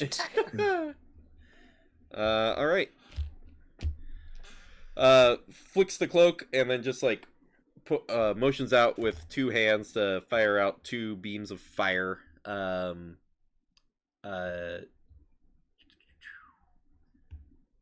Those both hit. He's a Watch them not. Sorry, I can hear like 3 people talk at once. I can't hear anything. The Brenna, I think your audio is fucking up again. oh yeah, that too. Sorry. You watch a pair of like fire lashes, just like they don't damage, but you watch as they like hit and like wrap around. One around the shoulder, and then one like latches into the back, and he's just like, my contract is not up for decades, brother. What are you doing? And there's no response from Amor. Next Wish it up didn't have to be would this way, be Pops. next up would be Edmund. All right. Is he? He's not like restrained or anything, right? It's just. You're not sure exactly what the effect is. Okay. Edmund is gonna stand back up again. Fucking Christ. pissed as hell, and he's gonna roll 2 attacks against Thorn. Go for it. Okay. 9 plus 7, 13? No. 16. 16 just hits. Great. I'll roll my other attack right now. Yeah. Yeah, that's gonna hit. Nice.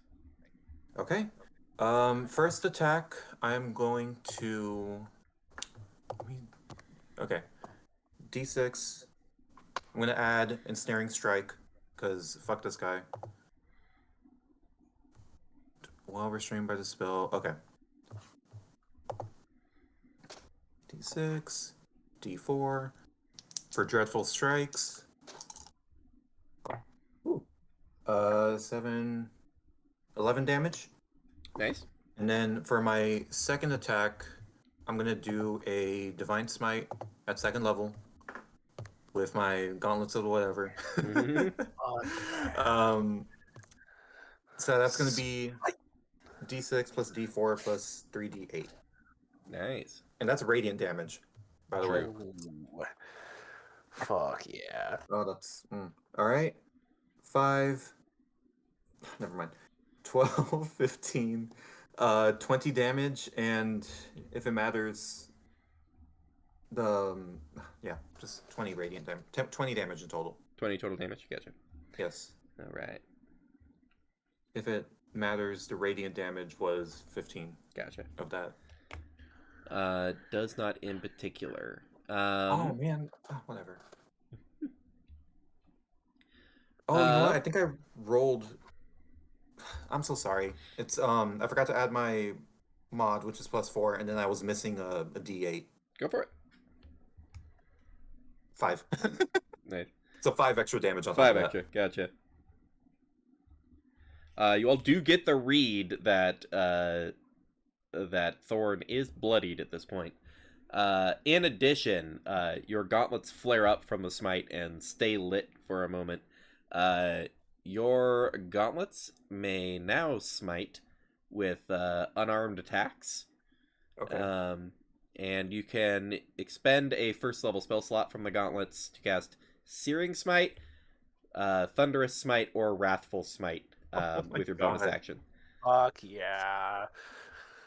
Save DC, the 8 plus proficiency plus whatever spellcasting ability modifier you want to use. Right. But yeah, you have some actual smite spell options for your gauntlet, as long as you're expending the charge from the gauntlet to use it. Right. That's cool. Okay. Just doing some management here. I think that's it. Yeah. It's nice. Now... They all got blasted with ice and are dead. Up at the top would be Marius. All right. You said Thorn is at the helm of the ship, and I'm on the bow. Yes. Right. So I'd have to go like all the way to the opposite side of the ship. Right. How far away is that? 60 feet. Okay, so I'd have to dash. I'm right next to him more right now, pretty much. Right? Pretty close. You're like 10 feet away from him, yeah. I'm just going to look over at him more, and I'm just going to be like, what exactly is going to happen? What exactly are you doing with him, if you don't mind my asking? You know, little off initiative count, but he's like, take him home to be punished, of course, for his many crimes. Marius does feel a sense of guilt, but at this point he also has a thing in his head of just like, he kind of brought this upon himself. Yep. There is a level of incompetence that is identical to malice, and yeah, indistinguishable from malice, I believe is the line. But Luffy just straight up looked into the camera. Right. All right, and which at this point, I am going to. You said he's like 60 feet away from me? Yeah. Okay, I think so... Yeah. He's already taken damage, yes. Oh, yeah. Okay. Then I am going to cast Toll the Dead. Nice. Kind of like making your approach, and while you're heading that way, making use of Yeah, I'm going to move 30 cantrip. feet and then cast Toll the Dead. Nice. Towards my father. Cool. What is the wisdom save? Yeah, wisdom save, and he has to beat a 17. Oh, gotcha. That is... that is 16. Just under. Oh, he just missed it. Nice. Which means... 2d12, I believe. 2d12, yeah. Level? Yep. Yeah. I'm 5th level, and he has taken damage. Prepare to meet your maker, father. Hell yeah. Okay, 2d12. That's 24 damage. Holy shit. Double 12. You rolled max on both? Yeah! Incredible. Holy fuck! What is this fucking session? Why is Nice this happening? Timora really said, here you go. Here's one for you. Nice. Alright, so you've got one move up basically to get closer, knocking off the cantrip. Assuming that'll end the turn. We would cut to Alum, but he currently has not even had time to melt. Quick thing. Yeah, for Marius. As my bonus action, can I cast Second Wind? Can I use Second Wind? Yeah, that's about a second you can do, for sure. Thank you. Yep. I'm sorry. I'm at 11 hit points. Yeah, makes sense. No. That's what it's there for. Do you need healing on my turn? Arya, are you good? Because I still got some healing light left. Arya has to do math really quick. I got 7 hit points back from that. Nice. So Okay. Marius is still visibly bloodied. Sure, okay. Yeah. If you I don't wanna want do to next heal me, I will not say no. Right. But I do not want that to be. I do not want that to seem like I'm forcing you to. No, it's fine. I'm literally offering. It's okay. Yep. All right. So on his turn, he has the option for a strength check, which he has disadvantage on, and do 2 hex. Nice. The lower roll is still a 16.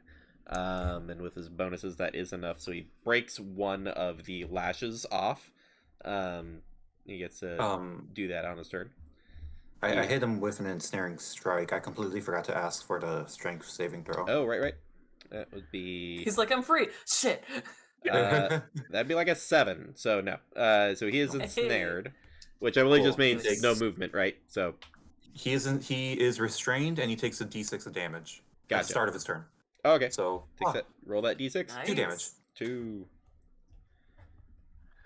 How do you want to do it? I'm kidding. God, that'd be so like funny. 2 thorns, like, that's all I got. Oh, and his name's Thorn. That's all I got. Funny. That's funny justice. There you go. Thorn falls to thorns. Yeah. Wow, the dramatic irony. Yeah. Yeah. Kind of looks ahead at the one who's in reach at the moment, and he can't move. He's just like looks. He goes, "Well, I would rather deal with my family issues, but you made this just you and me. I don't even know who you are. Why are you attacking?" Oh, me?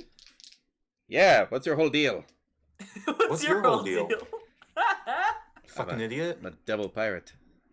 This is not Okay. He's a piece of shit. Kill him. He's gonna take some. He's gonna take his 2 attacks with his glaive. No. That is a. That blade is pretty cool. That is a 23 and and an 18 to hit. The 23 hits, the 18 does not. Nice. Damn. I'm so Paladin, glad. baby. When I attacked, Yeah. I was gonna drop my shield so for the 1d10 for my longsword. Good I'm thing so you glad I didn't. did now. Yeah. Yeah. I still get hit, but that's fine. That is. Looking at the wrong attack. There it is. That is 21 slashing damage. Okay. I am down again. It's sort of like a slash, and then like a. So the second attack was gonna go for your head, but then you fell down, and it was like. Yeah. Oh, I'm all fine. right then. That's fine. If you want to bring Edmund back up over opposed to healing me, do that too. Is the ensnaring strike a concentration spell? Probably. Gotcha. Yes. Probably. More than likely. So that would drop along with you. Yeah. Oh god, again? Okay. Yeah. He goes to like move away, but he is still tethered with one of the lashes, and he's just like, "Really, brother? Really? Really?" And he's just like raises his finger up towards him. Finn and Luna would be up. Luna's pissed. She's so fucking done with this damn door. Right. So I'm gonna call lightning. Right.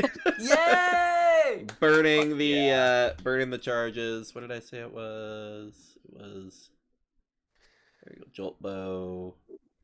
Oh, my math was off on that. That's all right. Yeah, burning a couple of charges for the call lightning spell, which I believe the door gets a dex save, which it fails. So go ahead and just roll damage for call lightning. The cloud in the underside of the ship billows out. Everyone sees more cloud from like the bottom of the ship, on like the bottom deck, like kind of like radiate out from the ship. What do I roll for call lightning? Whatever the damage is on call lightning, I think it's 2d8. I want to say.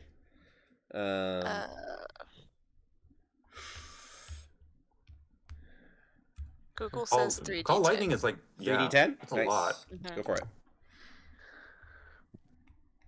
It's a lot. It's a lot. 20. 20 damage. All right. That's a lot of damage. Everyone is on top of the deck, and there's this fighting. There's these lashes going out. There's Alum in an awesome pose, but tragic situation. You keep bringing them up, man. He looks really cool. It's just sad what's happening to him. He's like, I'm an adventurer, and then immediately, like, yeah. Freeze frame. Freeze frame. Yeah. Oh god. An 80s movie. Why is that so much worse to me? But you all watch the I just got that. fucking Instagram moment of. Anyways, bolt of lightning comes down from the greater cloud above and penetrates through the ship. Luna, you watch the door shatter in front of you. The arcane lock still like sitting there, like that piece of the door is still like locked technically. It's just the rest of the door is gone. I yell at the lock. Q. You know what? Fuck you.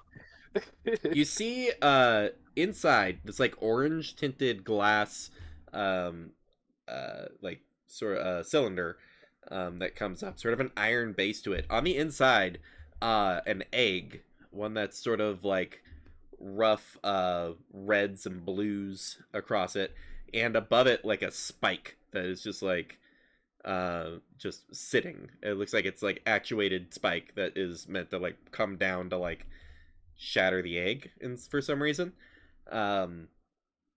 You can make an Arcana check for me to see if you can kind of piece together whatever the system is here. Yes, with my -1 to intelligence. Right. That's a 2. 2. No. 2 total or 2 on the die? 2 total. Okay. Not an unnatural one. Yeah, no. 3 on the die, 2 total. Yeah. You don't know exactly what the process is here. You imagine it's bad. Everything about this seems like it's bad. That's about all you got. So you still have a bonus action. If you wanted to do something about, you know, this egg does seem like it is your thing you're looking for. I don't know if there's anything I can do. I mean, because I can't really determine. It's like, oh, if I pick up the egg, what's gonna happen? Right. Or if I can pick up the egg. Well, it's inside of like a glass cylinder. You got a 2 on your Arcana. If you wanted to hit a random switch or button, I'd allow it. or you can wait for next turn to have a better chance of knowing what to do. I'm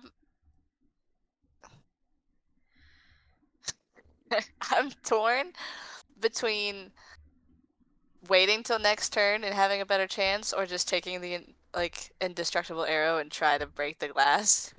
Because like an offhand attack, basically, with the indestructible arrow. Yeah. It sounds cool. You want to try? Do it. Yeah, I'll go ahead and try. Nice. Yeah, roll a d20. Add your dex mod. Just your dex mod. Okay. 17. That does it. I'm gonna say roll. Yeah, it ignores the hardness. Roll a d4 damage.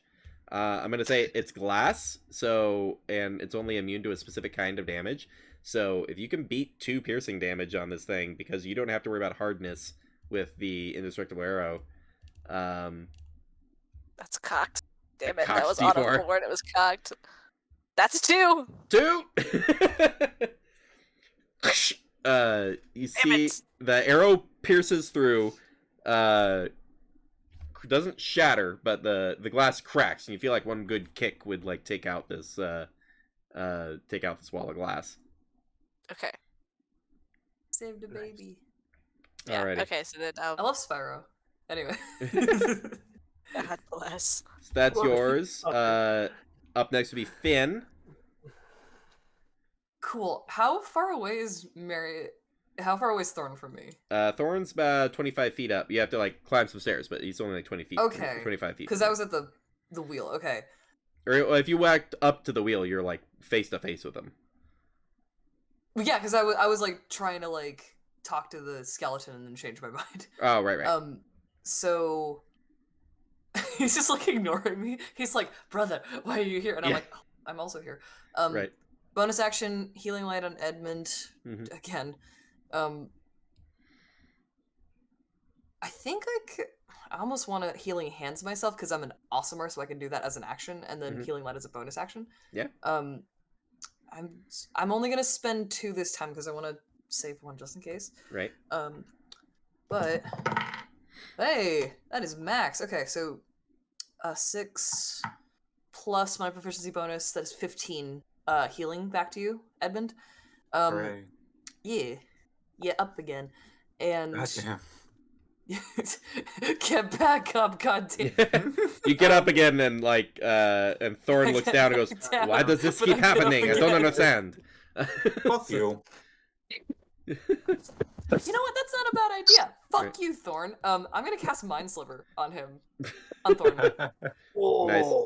He needs to beat an intelligence save of 14. Not his forte. I saw the look on your face. You told me he was dumb, and I'm like, oh, I have a save spell. Yeah, that's a 3. Yeah, he is gonna take 2d6 psychic damage, Nice. and also he's gonna subtract a d4 from the next saving throw he makes before the end of my next turn. So it's gonna be. That's really good, actually. Well, I think it's a check to get out of the thing, but still, if anyone's trying to make him make a save, now would be a good time. Well, I have all these new smites. So Yes. Okay. 2d6. if he's Oh not my dead by the god! time I get rolled to a 6 and a 5. That is 11 psychic damage to him. Nice. Yeah. Fantastic. That's a shard of like psychic energy goes through his brain. He was like, Wait, no, that's how I always feel. He just feels that all the time. But it's worse. He's just right. Cool. I wouldn't move, but I think he would probably attack me, so I'm just gonna Unlikely. chill here. Yeah. Yeah. Oh no, now he's noticed me. I'm probably gonna hit his one was like, hey. It's like, you didn't see me. It's panic. I didn't. No, that wasn't me. Just gaslight him. This existential crisis of an absolute idiot. You established he has an intelligence of 7. Yeah, no, To be pretty fair. bad. He can technically speak and like he can Yeah. execute tactics that have been explained to him from the tactics guy. Dinner tonight. All right, That is your go. Amor would be up next. And he's like, hold the prick down. And he kind of flies up into the air and is gonna fire off 2 more of the like fire lashes. That is. Whoop, where'd you go?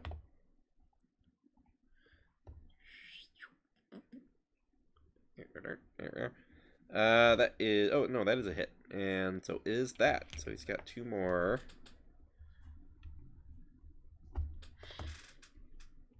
You see one wrap around the throat and another around a leg, and he's just like, "Brother, this is not allowed. I have plenty of time to collect the souls needed. Release me. Join me. Let's play some cards." Sort of alternating between taking this very seriously and being like, it's fine. It's fine. Up after Amor would be Blacklight with Edmund. I don't even think Edmund finished falling before he got brought back up. Yeah, they like ended up taking a knee more than anything. About to, yeah, get up. It's like, it's just like, why does this keep fucking happening? Why does this keep happening? I'm not even protecting anybody. I'm just here. Right. If I were protecting somebody, that'd be a different story. And like while he's ranting, he's gonna make another 2 attacks at what's his face. Right. I love it. If I was I don't even care what his name somebody, it would be a different story. That's not gonna hit. That's not gonna hit either, unless 11 hits. No. No. Nope. Damn. He's just hitting like wood at this point. The death fatigue is starting to reach in, and he sort of keeps deflecting it with the butt end of the glaive. Yeah. He's just like, I don't think I have any bonus actions either. Yeah. He leans up really close to you and intense to you, and he goes, "I see you are an immortal. Join me, and you can be my right hand." No, fuck you. Oh, No, all right. fuck you. I don't follow fucking idiots. Not anymore. Back around. All right, cool. No new imps. You are noticing that there is this, as you kind of glance over the edge, you see that there is this glow going around the city, and Nick has just been like one after the other, just like running through these imps with this holy light, smashing them through. And as he's been doing that for rounds, the die has been a D4, and then a 4 is nothing because he's killed too many imps, and then a 3 is nothing because he's killed too many imps. And at this point, he's been wiping out too many imps that you basically aren't going to have anymore spawning because they're all getting wiped out. And so he's off doing that, and I believe we are finally back to the top of the initiative order with Marius. Now a movement away from your father, who has got 3 tethers on him. You don't know the exact number needed to drag him back to hell, but also lightning struck the ship a second ago. Everybody saw that, and I just wanted to make sure. Yeah. Everybody's like, "Oh yeah." Oh yeah. I feel like at this point they're just like, Luna's doing her thing. Yeah. Edmund fully believes that was for him. I was like, I'm back the second time. Right. Okay, I'm going to run up on my father fully. My father's standing on the ship, right? He's not in the air. Yeah, he's physically standing on the ship, yeah. I'm going to use my new ability that my amulet... Oh. Cut out there. Oh god, Discord back. froze at the worst time. Yeah, you're back. Hi. You're doing what? I'm gonna use my new ability that my amulet grants me and cast Bestow Curse on him. Nice. And he needs to make a wisdom save of 17. Ooh. That is... Wait a minute. Oh, wait. 17 sounds really high. Well, no, the 17 is right. Oh, okay. But I'm asking, because doesn't he get disadvantage on the next saving throw he rolled? Because no, it's a minus D4. It's like Bane.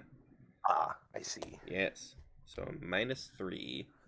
So that makes it not even close. Okay. Gotcha. All right. Fully fails. All right. And since he failed, that takes hold on him, and I get to choose one of the... Oh, we're cutting out again. The target must make a wisdom saving throw at the start of each of its turns. If it fails, it wastes its action during its turn doing nothing. I missed the first chunk of that, in as far as, like, so I have no idea what we're doing. So, curse failed. What does the curse do? While cursed, the target, if my D&D Beyond would stop being fucked, while cursed, the target must make a wisdom save at the start of each of its turns. Mm-hmm. If it fails, it wastes its action that turn doing nothing. Nice.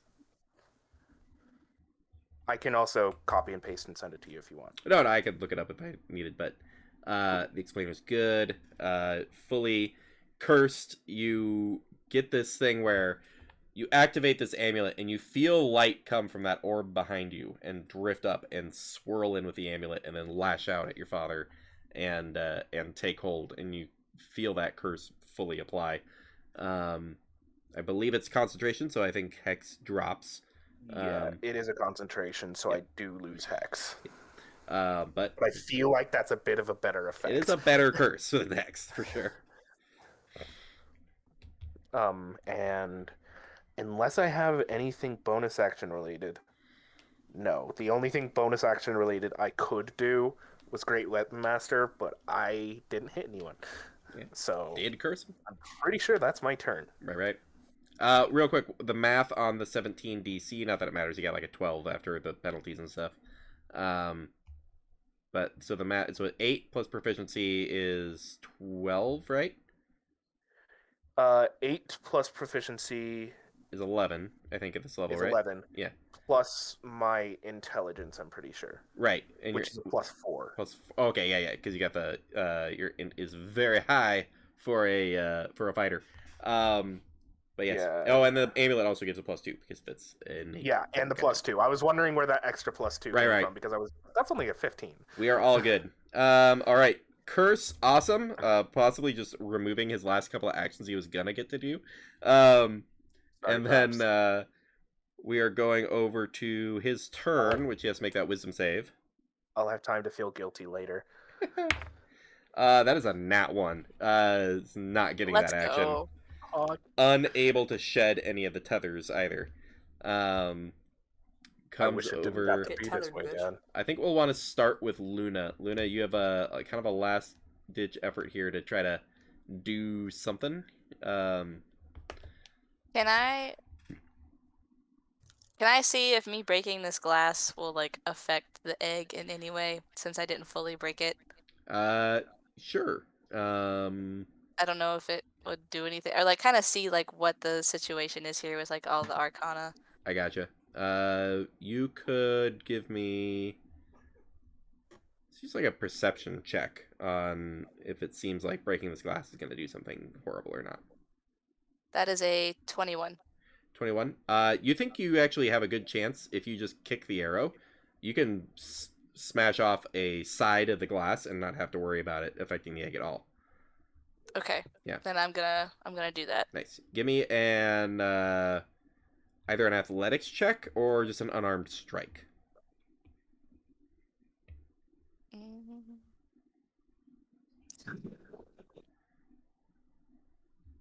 That's a nat 1. No. I'm so over. You're just like. At this point, I'm just like, fucking chosen. Why does death? I just wanted to travel the fucking world. Aww. Do you have a dagger on you by chance, or? If you're upset now, just wait till you see what happened to Alum. She doesn't know about Alum. No, but I do have my arrow ring. Oh, gotcha. Yeah, you want to give it another shot with an arrow to see if you can do. Yeah, go for it. I'll do that. All right, let's make another stab. Yeah, beat the AC 10. And what do I add to this? Dex mod, just Dex mod. 13. 13, yep. All right, and then on the die, you're gonna need to, so you don't get your ability modifier for like using it. It's like an offhand attack. We're kind of going that route, so it's just a D4 damage. You're gonna need to do 3 or 4 damage with that arrow to kind of get this glass broken open the rest of the way. That's a 3! Hey! Just barely got it. I'll take it. Summoning this magic arrow into it right with the indestructible arrow, and then snapping off. Big chunk of glass collapses onto the ground, and you can just collect the egg. You go. Yeah, I'm gonna you collect my indestructible arrow, sheath that again, pick up the egg. Just like egg and arrow. Heisman football it. And just... It's a little big for that. It's more like the equivalent would be like a 5-gallon bucket of paint. God. If you're, that's not that bad. Yeah, it's not great. If, like a full, like weight wise, it is like a full 5-gallon bucket of paint. It is a, it is it's not it's still a pain in the ass. Yeah, it's a bit of a pain. But yeah, you pick it up. The egg form helps because it's not a straight cylinder with like weirdly sharp edges sometimes. Random question. Yeah. If I put this in the bag that I had taken from Edmund, will it make it easier to carry? What bag did you take? Oh, that's just a sack. Oh, a sack? It's literally just a sack. You can hold it. I didn't know if it would. Okay, then never mind. I got you.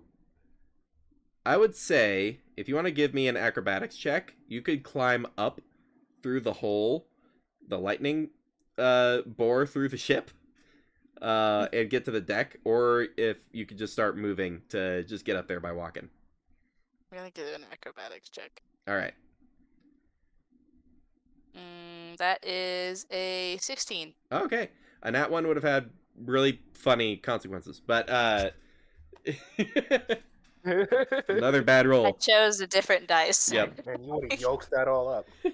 Claws out, making use of the wood frame of this ship. You all watch Luna climb up out of the hole from the lightning strike. Massive egg in hand, kind of like, and getting up on deck. Unfortunately, Luna, as you raise this egg in victory, you do see Alum on the deck as a hero sickle. What the fuck happened? My father. Thorn goes, kill that son of a bitch. That's my bad. I iced everyone. Yes, it is your bad. Fuck you. He is confusing me so much. At this moment, like, Luna's eyes, you know how, like, cat's eyes change?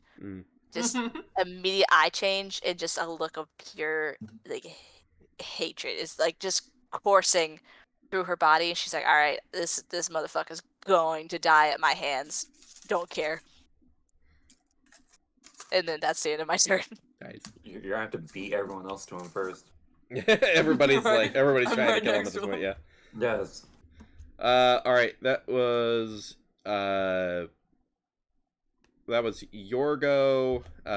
He lost his turn. And it is Finn. Yes, it is. Bonus action, radiant consumption, eyes light up like a fucking pyre.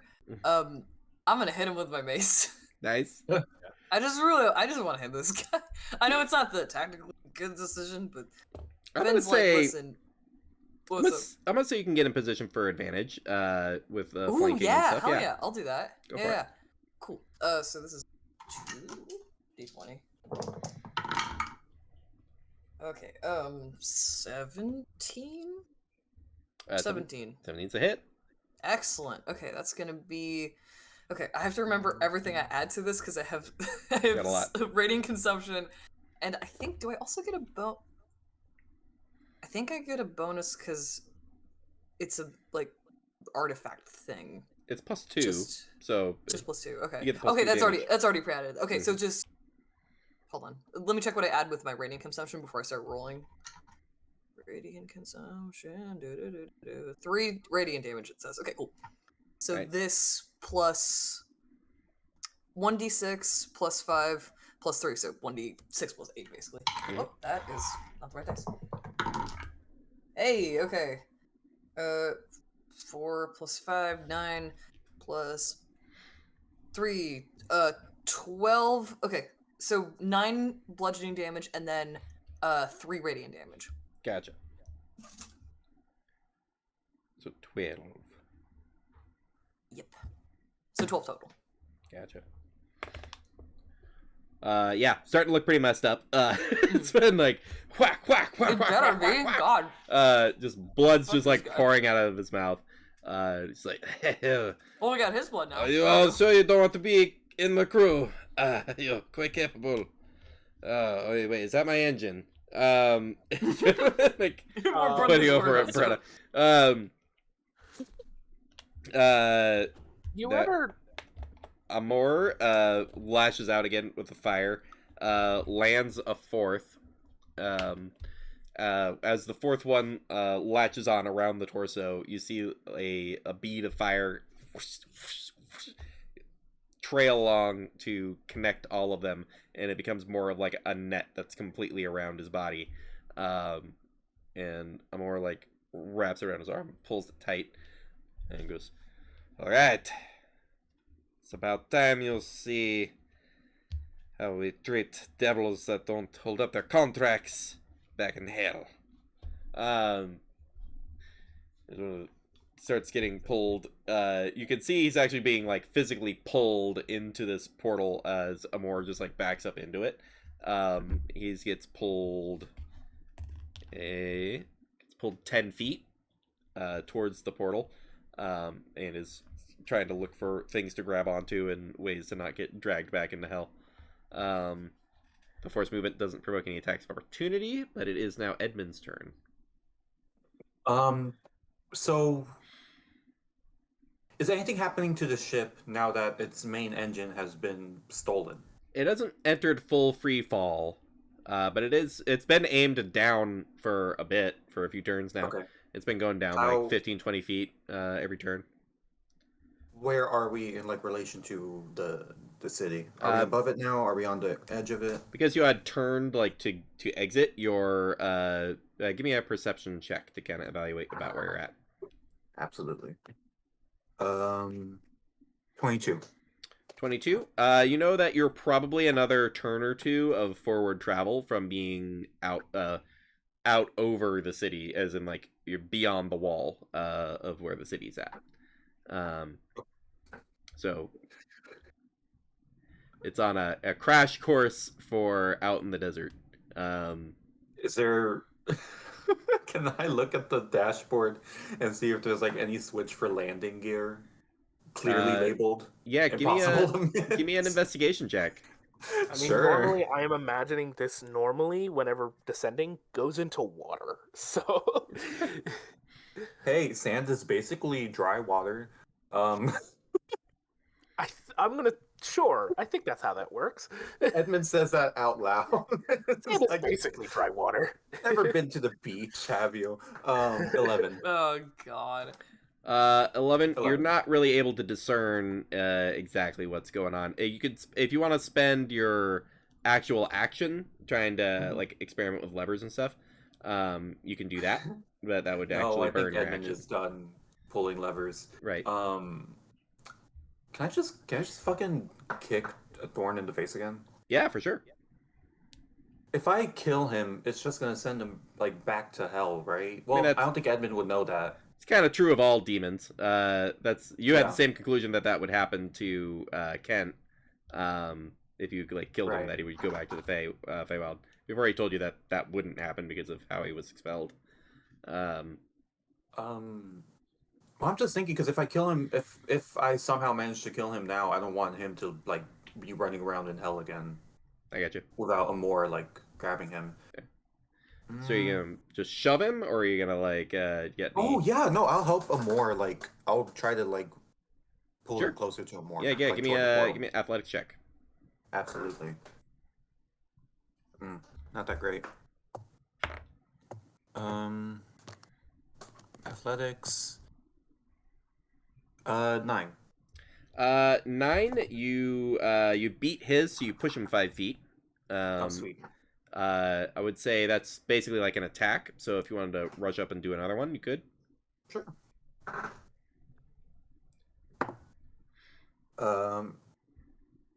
16. Yeah. He is posed. He manages to grab the railing, and that second shove doesn't push him any further. Okay. But yes, you made some progress on that end. And coming back around for Marius, You see him tethered and getting dragged towards the portal. Have you ever felt out of character? I, for some reason, have an incredible sense of guilt, but I don't know why. In character, I don't know what Marius is feeling right now. A bit of guilt as well, but like... He's not your responsibility. He's an asshole. He's an idiot to a degree that he's indistinguishable from an asshole. Yeah. I think... I don't know. Marius is gonna have a lot of feelings to work over after after we're done with this. Right. And Marius is going to... He's like, what, like 15 feet away from me now? Since he's being dragged? Yeah. I'm just going to... Water. As I walk up, I'm going to make an unarmed strike on the railing that he's grabbed to just try to fucking destroy it to where he doesn't let go of it. He just gets dragged with it. I would say, just give me another athletics check. I can do that. Going for the same effect, essentially. Dirty 20. Woo! Yeah, he manages to, you go to kick out the railing, and he kind of like, he actually just puts out his arm to knocks your blow away from making contact with the railing, and he looks up to you and goes, I feel like my fate is pretty sealed here, son, so don't bother. What I want you to do, though, take your mother's light and give it back to her. I probably shouldn't have had it in the first place, and it was spiteful of me to take it. So, my mother's light. Yeah, he nods towards the orb. He goes, apparently my misadventures were more myths than adventures. If things had been different, this wouldn't have happened. You know that, right? Yeah, if I had been better, I would not have been here. I know I'm not the brightest. This whole conversation, he's being dragged to hell. He's just like, I know I'm not the best father or person or being. I know I have many flaws. I don't apologize for any of them. They are who I am. I am a force of nature. I am a simple conclusion to the wraths of... And it's like going through the portal at this point. And Can I kick him in? Yeah, the last bit. Edwin just like, that's enough. Like, just I put my boot on his face and I just... Yeah, yes. As he was saying this, Marius is just kind of has a very... He looks a bit guilty. Right. He does, on the surface, look a bit guilty at this, but he's just kind of just still letting it happen. And as he's saying all this, he's going to grab that orb thing. Yeah. You gotta walk past the portal and like grabs the orb. Just at him as he goes. It's such a funny image of Marius having a genuine like heart to heart with his dad. Like constant venting. Yes, and we're all three of us are just. Luna's knocking another arrow, like ready to end this motherfucker. Yes. Like we gotta go help Allo. He might be dead. Portal. I need to get in and spare into the the portal collapses. Marius, make a wisdom saving throw for me.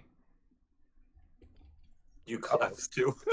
You lose your powers. You're not Elder Shine anymore. 7. Oh no. 7. Oh no. You begin to weep.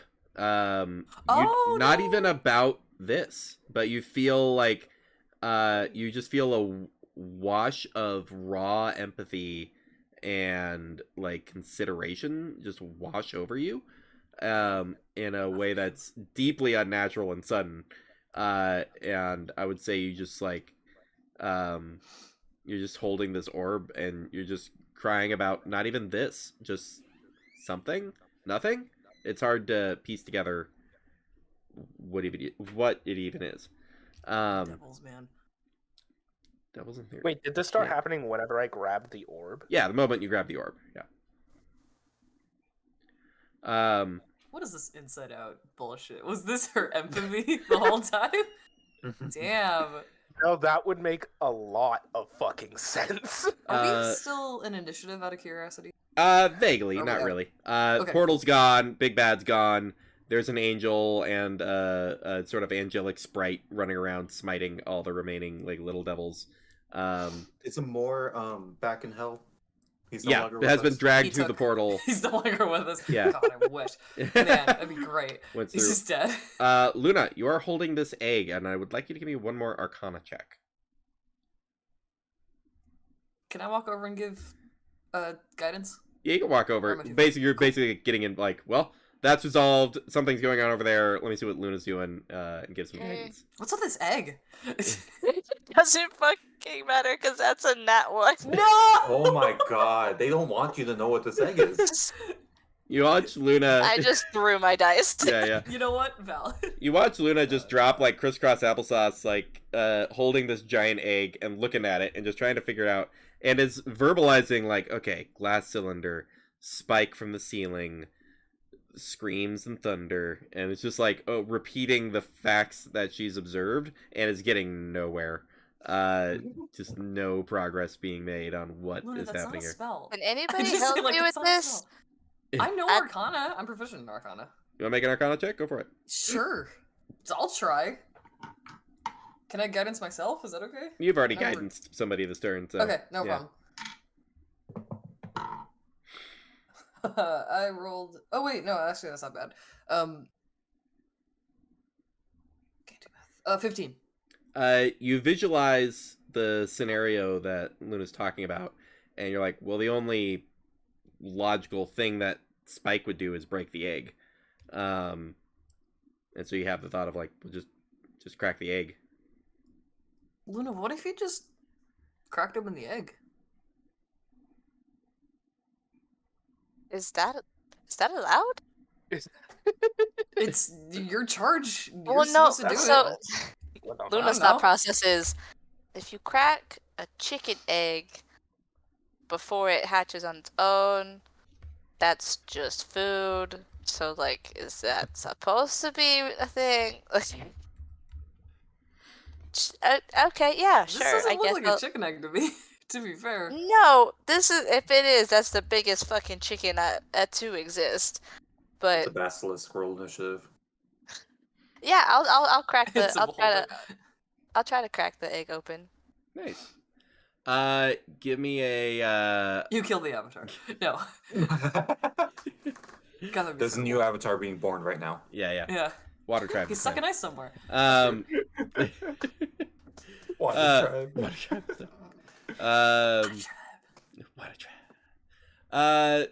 Love that show. Give me a strength check. Water. +0. +0, yeah. You're just cracking an egg. That's a 5. That one's getting thrown too. You watch Luna take this giant egg and just like. Do I need to send you my dice? I don't think I'm the one that should break this. Wasn't that you want me to go? You want me to have a go at it? If you all have frustrations, just don't kill it. I'm gonna go deal with Aleph. Marius is dealing with whatever the fuck is happening with his emotions right now. So he's not going to offer. I can transfer the dying him if I get through the block of ice, but if he's can I take the egg from Luna and like kind of like put my ear to it, see if I can like detect anything inside? Oh, can I cast detect magic? For sure, go for it. Please be careful with it. I think it's important. Of course. What you think? You think a giant egg would not be important? I mean, don't know. To be fair, there were a lot of like big eggs just all around the Feywild. Like you couldn't walk 5 feet without stepping on an egg. I was gonna say, I think this is the one and only big egg that Luna has ever seen in her life. So this is the biggest egg Finn's ever seen. Really? Probably, yeah. Yeah. It's not like we have ostriches and lemons. I knew an old hag who lived in an egg the size of like a castle. Edmund, cool, Edmund can Yes. give me an Arcana check. Yeah. No, never mind. I was hoping for animal handling, but okay, that's a 2. That's 2. Yeah, no idea. Marius, yes. Is my father's glaive still out here? You did drop it up on the upper deck, yeah. Dig it. Your Take mom's it. name, I'm gonna your take it. dad's glaive. You pick it up. I have my mother's light and my father's glaive. Put them together, you got a... Drama! You got this childhood trauma. There you go. The ship continues to drift towards the ground as it goes for a little while, and it's drifting pretty gently. The charge is just slowly dying out of the gems that make it levitate. As it's coming down for a landing, you all can see that there's a group of probably 24 pirates that have all been manacled and captured. There wasn't much to do other than panic, and then eventually you find some people waiting to attack right outside the gate, and you're like, drop your weapons. And, you know, they got no way in, and it keeps not catching fire, and they're like, right. It's just like, what the fuck is happening? Where This was isn't the fire, going according was to plan. Right. Oh no, there's guards! And then Oh shit. I imagine the nail in the coffin was seeing fucking lightning go through the fucking ship. Oh yeah. They're probably like, It's just like, what happened? Yeah, lightning strike just hit the ship, and it starts, like, drifting down, and they're like, well, This been is a good so run, guys. anticlimactic. We got to fuck up Thorn though, that's pretty climactic. Right. that was actually a really fun fight. That was I cool. liked that fight. You all are, none of you have figured out yet what to do about the egg. It's just, you're just sitting in it with it, Luna. Keep it warm. I'm gonna have you, before we, like, wrap up for the night, give me one more Arcana check, see if you can, figure out what's going on. Alright, This one has- it's the this last one has to D20 be- I have, because I threw the Yeah. other two, so... It has to be. Nat 20, right now. It's too perfect. That's a 9 plus guidance. 10. 10? Something. It is a, It's an egg. so, it's an yeah, it's an egg, but you remember the fact that it's a lightning phoenix's like avatar. Do I And- have any charges left? You should have about enough charges to get a call lightning down. You think if you not get near some Alum, lightning not near on Alum. Away from Alum. You gotta, like, Okay, everybody step back. it, set it down, step back, burn the last of your charges for the day, we'll say, and once again call lightning down. The lightning strikes the egg, which immediately shatters, and a new phoenix is born out of the egg.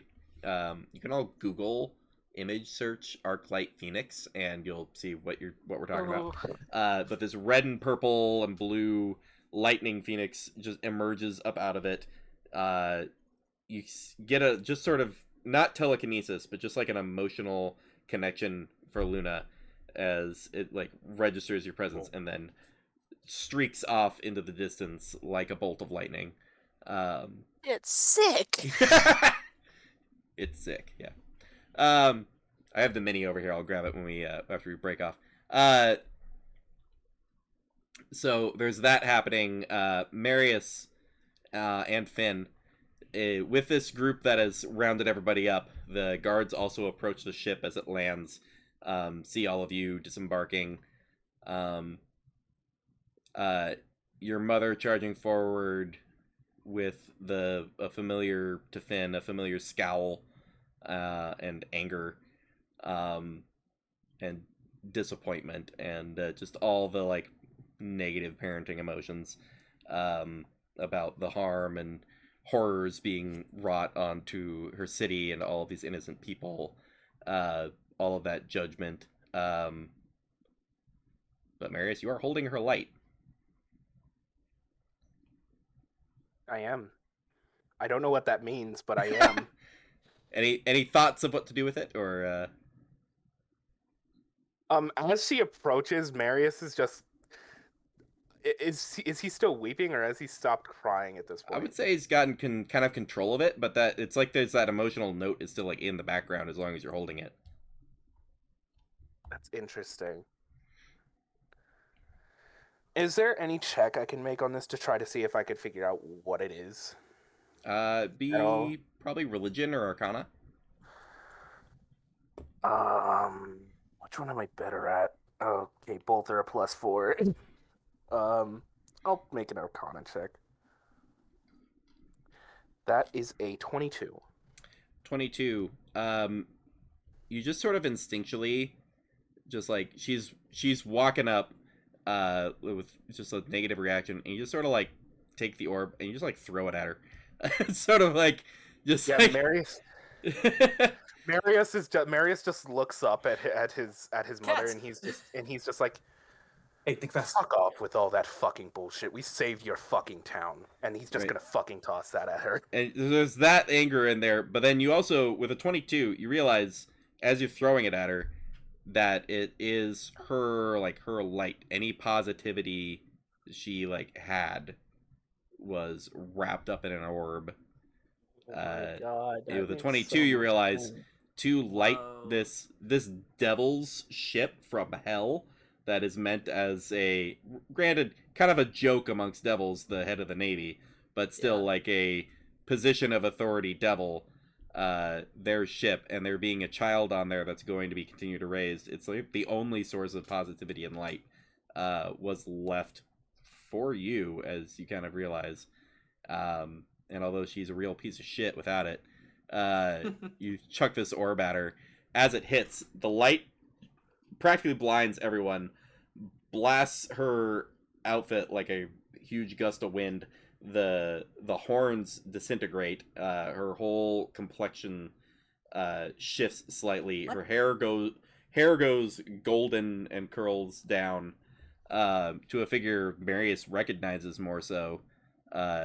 Oh shit! And she immediately takes some giant breaths, looks up at Marius and Finn, and just tears start pouring out of her eyes, and just drops to her knees. She's like, What? I turns to Finn in particular, goes, I'm sorry. I'm so, and just barely get out any words. I kind of shake my head and go, I understand what happened. That doesn't undo the damage that you did to me.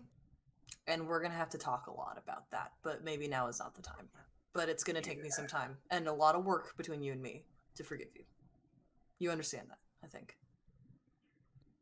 Just tears are just pouring into the sand. Yeah. Finn is being such a dick right now, but he's like, no, after you... I didn't catch any of that. Like, no. Your audio just cut. Yeah, your auto mute cut you off for that. The only thing rant. we got was Finn's basically like, I'm not just gonna forgive you. I'm not gonna forgive you immediately. Yeah. No, damage was done. The damage was done. There's a cuffed pirate just being like, well, yeah, you guys gotta go to therapy. It's like getting like... You don't even know my name. Go away. All right. Fuck off, Gerald. Mind your business. Fuck off, Gerald. Fuck off, Gerald. All right. Good place to stop it. We'll hit stop record. Wow. We're gonna go unpack some emotions. See y'all next time with some extra steps. Get your steps in. Bye.